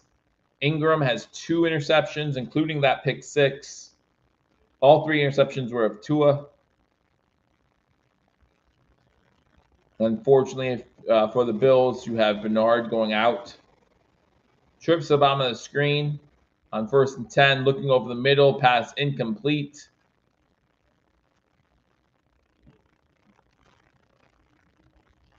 Second and 10.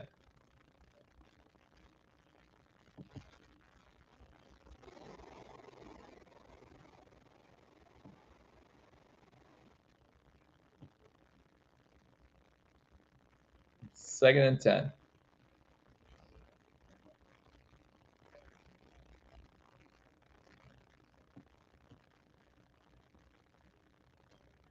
Shotgun.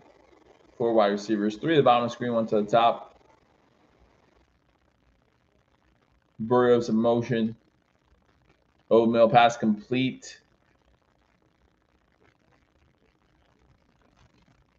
Smith with the catch. Jonnu, again, just the only real weapon for the Dolphins in this game.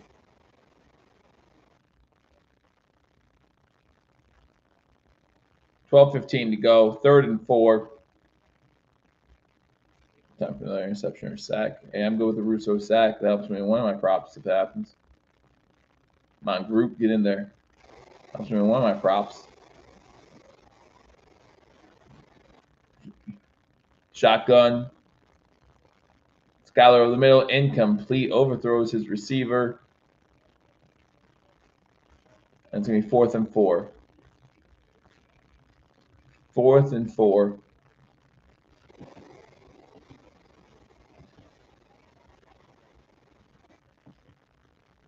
Von Miller in there again, almost getting that sack. Von Miller almost getting that sack. Would have been his second of the day. Von Miller looking good today, boys. Von Miller, if you got Rousseau on one side, or resurging Von Miller on the other side, that's very dangerous. And Ed Oliver got sacked today too. Mr. Oliver got sacked today too. Pistol formation, 4th and 4. Looks like a false start. Gonna make it 4th and 9.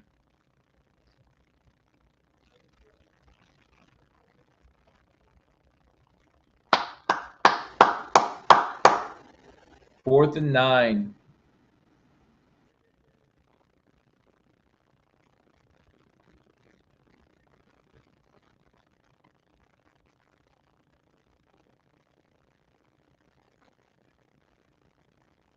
$11:55 to go. 31-10. No feeling right now that this Miami offense can get anything going, which I'm okay with. Shotgun, 5 wide. Hill goes in motion to get a running start. Rousseau double teamed. Skyler looking. You're not going to run for it. Rousseau comes back and makes the tackle. Get about 5 on the play. Skyler Thompson. Turnover on downs with 11:47 to go. I don't want Allen back in the game. I mean, there might be, if you're a Buffalo Bills coach, might say, hey, there's too much time.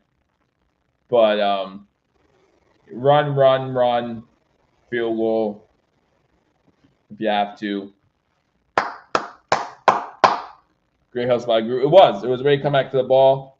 You know, he was being double teamed. Skyler rolls out. I don't think Skyler gets it either way. I would have been shocked. But then Group makes a tackle from behind. Nothing you always have to worry about when the quarterback rolls out is if he slides. You worry about that late hit call, especially with the one that they called against the Bills last week against Arizona. Do the Bills still have 0 penalties in this game? I think the Bills have 0 penalties in this game.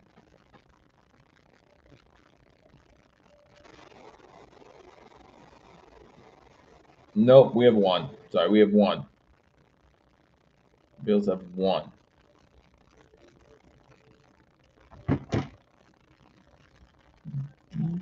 First things first. Express don't put Mitch in. Yeah. Put Mitch in. We're not throwing the ball the rest of the game. So if you had the Kincaid over like I did, I apologize. Didn't quite work out. I don't think I can get 44.5. You might be close to that.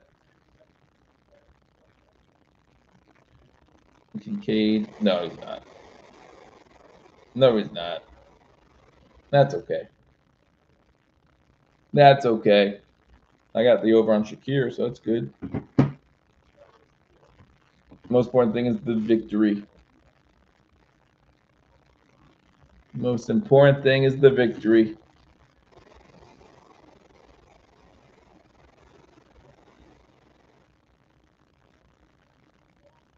Next Thursday, Jets, Patriots, AFC East showdown once again.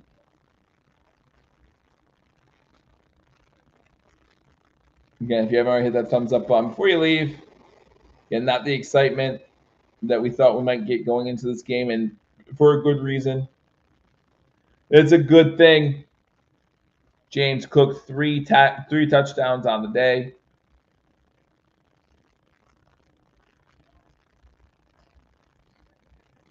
Allen hasn't had to do much at all today. Allen 12 of 17 for 127 yards and a touchdown. Buffalo gets the pick 6 for the 4th touchdown. Sounds like a great game. Hey, I've enjoyed every bit of it. 17 is still in. Looks like Ty Johnson's in at... I'm sorry, that's not Ty Johnson. That's number 22. That's Ray Davis, rookie.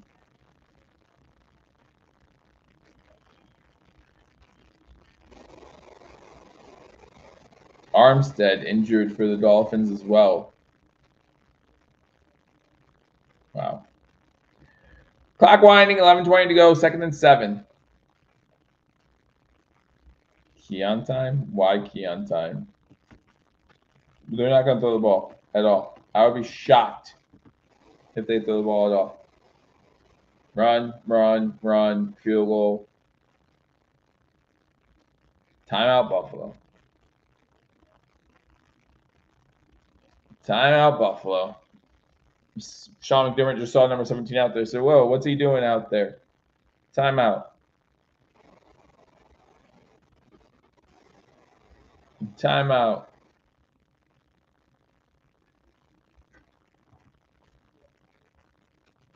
I am very happy with his performance.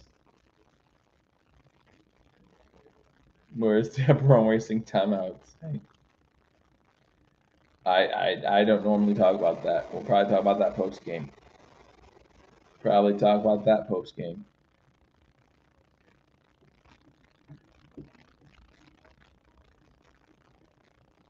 12 receptions to 6 different targets. I'm happy with that. 2nd and 7. 2 wide receivers stop the screen. Allen hands the ball off again. No gain on the play. Just keep winding that clock. Celebrate another victory. Head back home. Again, it's a long week for the Buffalo Bills. So that's good. We'll take those long weeks. We'll take the mini buys whenever we can get them, even if it is early in the season. Next week, Buffalo's going to Jacksonville. That's Jacksonville. Then you have the Ravens, Texans, Jets all on the road. That's the game I've forgotten. There's the Jaguars game next week. Monday Night Football next week. Be sure to join me for that. Shotgun for Allen. He's going to throw. That's wow. And Shakir's wide open. Gets inside the 30. Wide open. To the 26. Gets the first down. Okay. 10 minutes to go. More killing the clock. I don't understand. They're playing back. They both went after Kincaid, and Shakir's just wide open. Wow. Okay.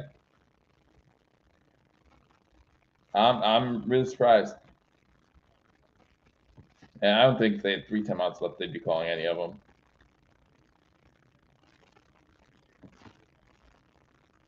Allen under center. Run the ball again. Davis lowers his head, gets to about 24.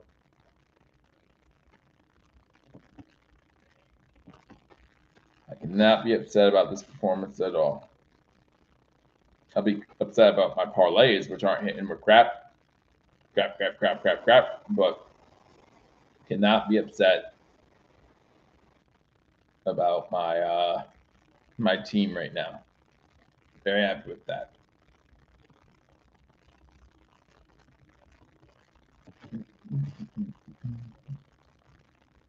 John wants another TD. He wants to rub it in. These are division rivals, man. Oof. 2nd and 8. Handoff goes to Ray Davis once again. This time he trips again in the backfield. Surprised Josh Allen's still in there. Me too, a little bit. Obviously, you have to believe this would be his last drive. No matter how this ends, this would be his last drive.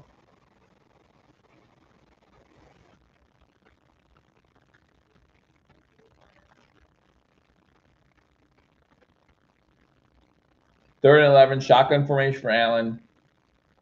2 wide receivers, the bottom screen, 1 to the top. Davis goes in motion, now comes back next to Allen to his right. Maybe a flag. Oh, the Bills called their last time out. Wow.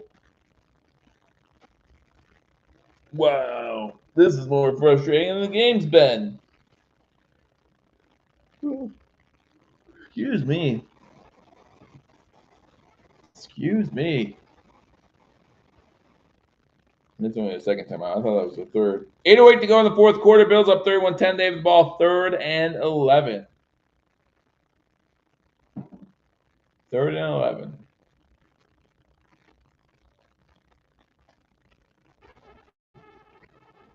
Bills have 100 rushing yards. Miami 138. 139 passing yards. 144. Again, the Bills have had a lot of short fields due to the 2 interceptions. They have pick 6. Miami's winning time possession 30 minutes to 21 minutes, but that doesn't tell the story. Josh Allen shotgun. Davis to his right. Goes in motion. 2 wide receivers on the screen, 1 to the top. Sorry, 3 wide receivers on the screen, 1 to the top. I'm okay with a Kincaid touchdown here. Rolling to his right. If Allen has to take a hit here, Allen gets pushed out of bounds. Pass incomplete. Only pass intended for Coleman all game. Allen's up and running. That's fine. Imagine if Allen got hurt on that play. Imagine if Allen got hurt on that play. Like, be smart.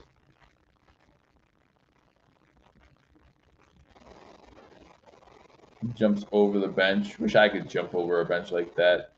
Not a chance on your life. Not a chance on your life. Passes in for a field goal. And he misses it bad.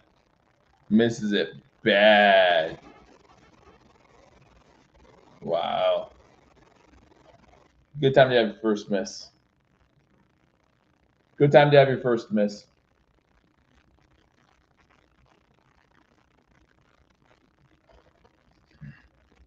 Just gonna have a clean game. Just gonna have just everything go fine.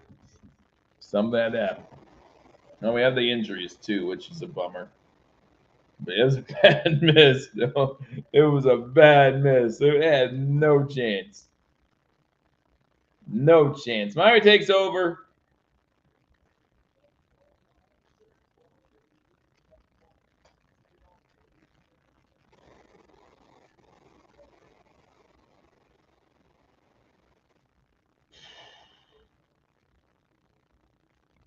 Thank you all for joining me on this edition of Hashtag Sports. Again, not the close game a lot of us were expecting. Buffalo pretty much has had majority of control throughout this game. They scored on their first possession. Miami did tie it on Miami's second possession, made it 7-7. But Tua unable to get in any rhythm. Throws 3 interceptions. The last one, a pick 6. Tua goes down late in that third quarter with his team trailing 31-10. Again, you hope he's okay. We do know it's a concussion. It didn't look good. Don't know if we're going to see him playing next week when Miami goes to Seattle. But when you're talking about injuries like concussions, there are more important things. And with this being his, it seems like his 70th concussion.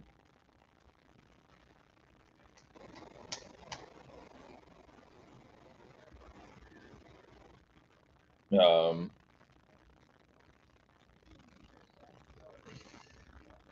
like that spin. I like that.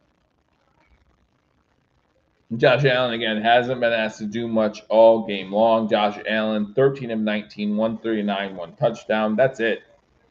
Tua, 17 of 25, 145, 1 touchdown, 3 interceptions. Josh Allen, no turnovers on the day, which if you're a Josh Allen hater, you're always just ready for those. So going into week 3, it does appear that Josh Allen will not have a single interception yet, and he'll have the 1 fumble. That's it.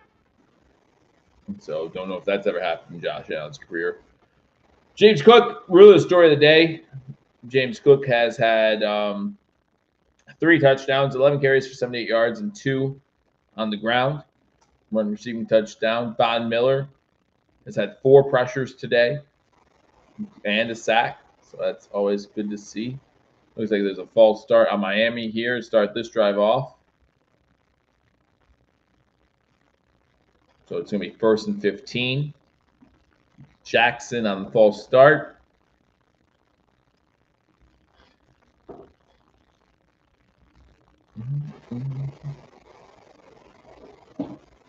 Always good to get divisional wins on the road, man.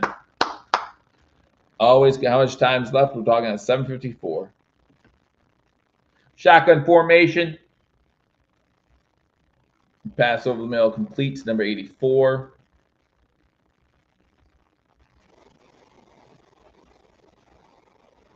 Second and about 6.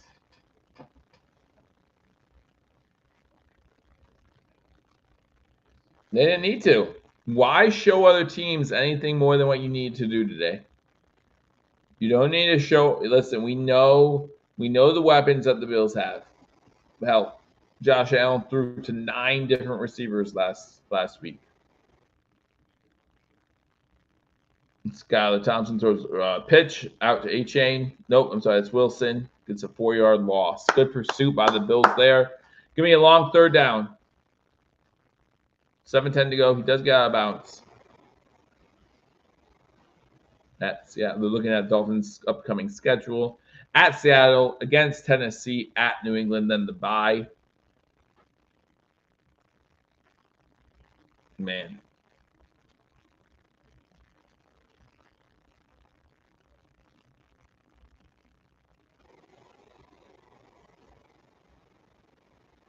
Waddle and Hill both on the bench. Looks like 3rd day is done. 3rd and 14. Shotgun formation.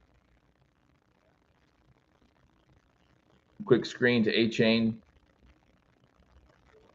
And he gets a 1st down, but he stumbles around midfield. But yeah, if you have A-Chain on your fantasy team, it worked out for you, man. With the touchdown, over 100 all-purpose yards. Did a good job today.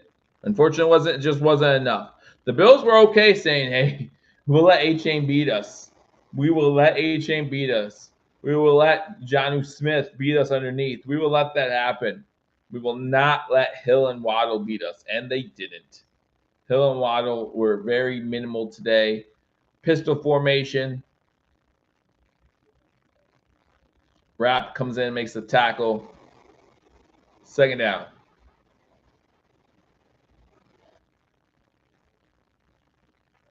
Saying 5:35 to go in the 4th quarter. There's probably going to be a junk time touchdown here. Or a strip sack, one or the other. One or the other.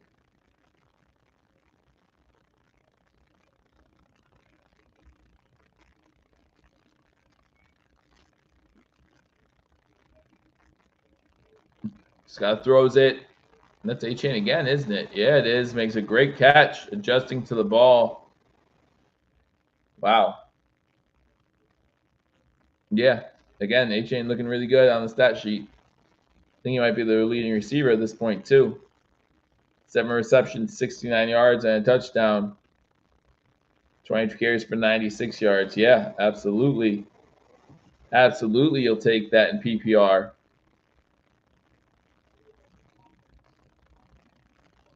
.430 to go in the game. Bills going to go 2-0. Dolphins 1-1. Still 15 games to go for both these teams. Did Buffalo call timeout? Oh my gosh, that's their 3rd timeout. It's ridiculous.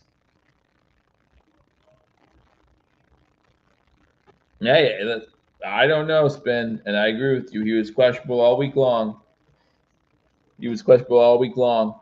Obviously, he feels good, though, right? Like, obviously, he feels good. Oh, man. 22 carries for 96 yards, 7 receptions for 69 yards.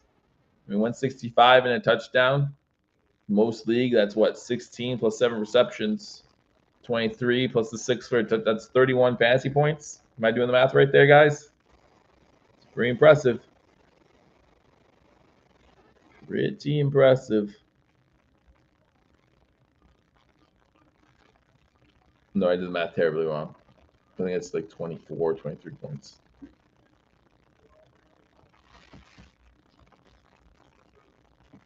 But still pretty good.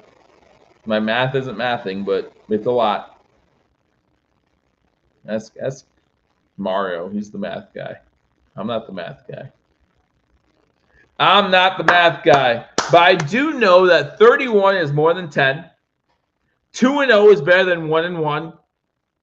And the team on top is the Buffalo Bills. Buffalo Bills, the first 2-0 team in the NFL. Still undefeated. Still undefeated. Got the Jaguars next week. Again, a long week. Till next Monday night. Buffalo Bills go against the Jacksonville Jaguars. Go Bills. Hey.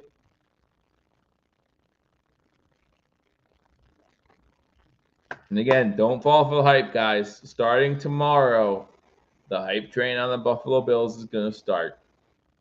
I hope that McDermott, Allen, Coleman, I hope all of them. Someone's saying, guys, don't listen to it. We've been the media darlings. We've been the team that the media shat on.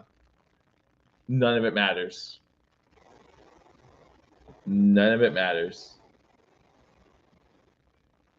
You hope that Tua Tagovailoa is okay.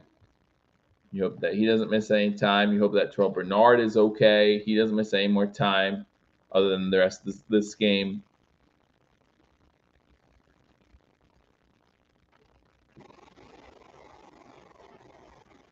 Hill only 3 receptions for 24 yards. That's bottling up Hill. Pistol formation on 1st and 10. After the Bills call timeout, quick run to Wilson. He gets stretched out and he gets lost 2 on the play. Bills do a good job in pursuit. Less than 4 minutes to go in the game.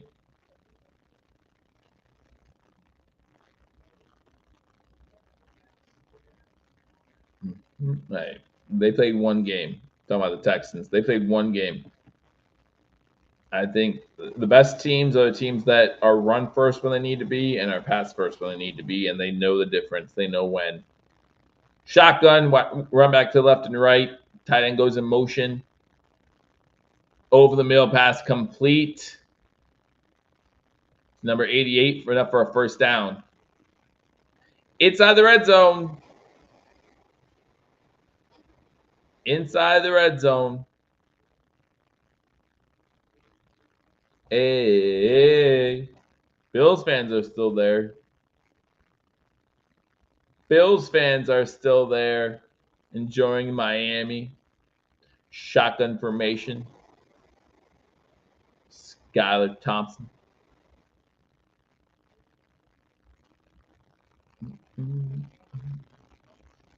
Four receivers at the top of the screen. They go into the end zone. Pass incomplete. Hill again, just out of the fingertips. Just overthrew him a little bit. Has him again. Again, one thing you do have to worry about is some of these passes are just missed throws. Not a great Bills defense necessarily, just missed throws. 2nd and 10, 2:52 to go.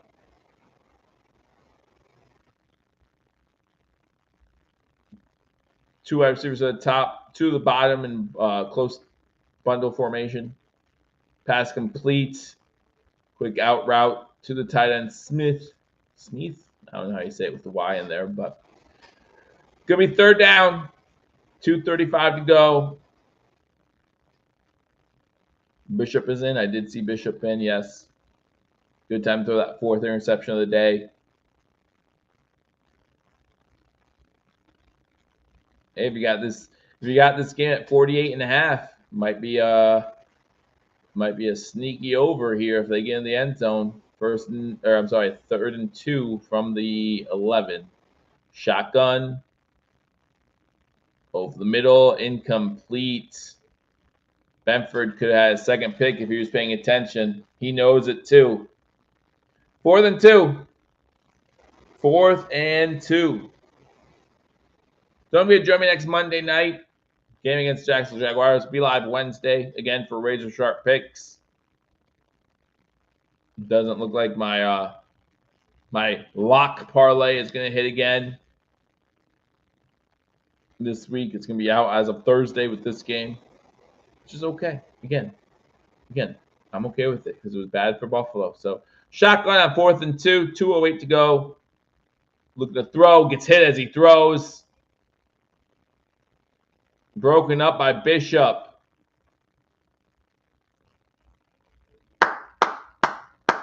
Even got to see Bishop break up a play. What more could you ask for? What more could you ask for?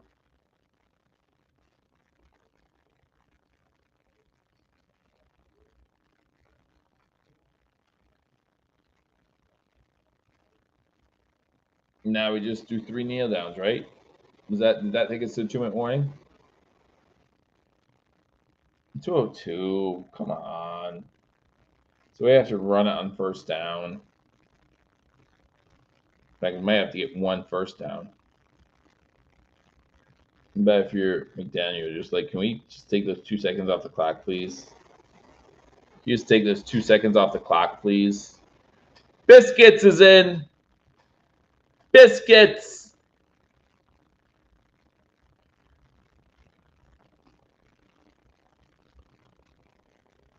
Davis goes to the left, gets maybe a yard.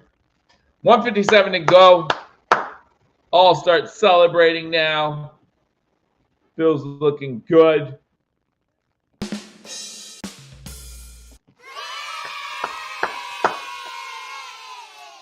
Some buttons now on my end. Again, don't forget to join Paul and Mario at the conclusion of this game, probably shortly thereafter, simply because of how late it is.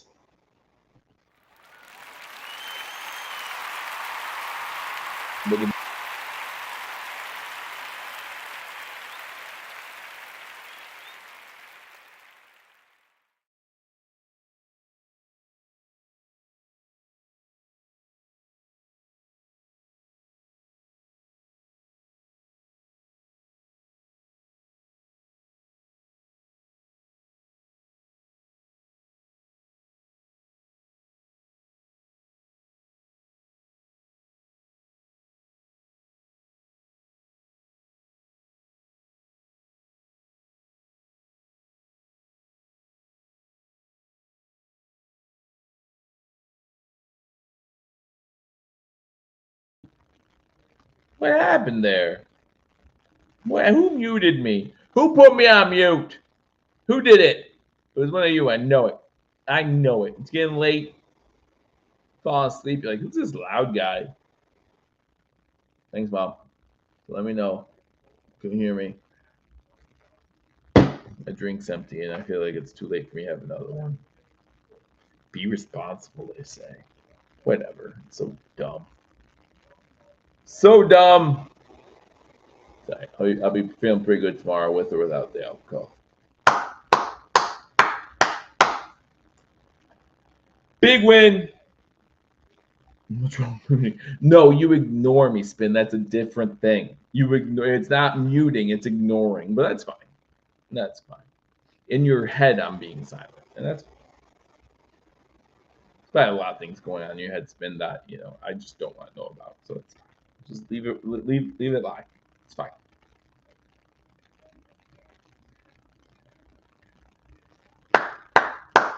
Two-minute warning here in Miami.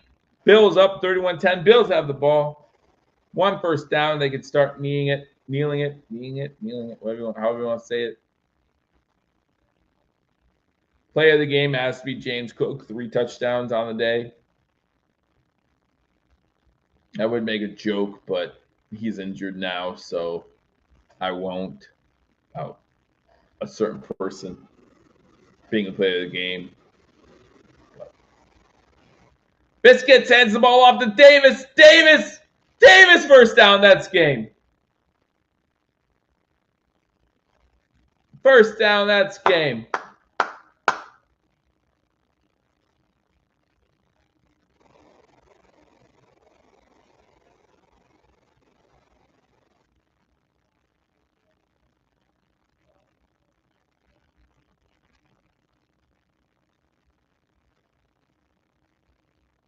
This is a nice run by Davis. Again, before you leave, make sure you hit that thumbs up button if you haven't already. Thank you for your time. Thank BetDSI for sponsoring Hashtag Sports. Again, if you're not already using BetDSI to make all your bets, you're missing out. BetDSI, some of the greatest lines, fastest payouts, one of the safest betting websites around today. They've been around for 25 years. 25 years. And now that, use promo code HTAG. Use the link in our description. Use promo code HTAG, and they will match 120% of your initial deposit up to $1,000. So, again, can't beat it. DF, there you are, buddy. Love you too. Love all you guys. Don't forget to join Paul and Mario after this one.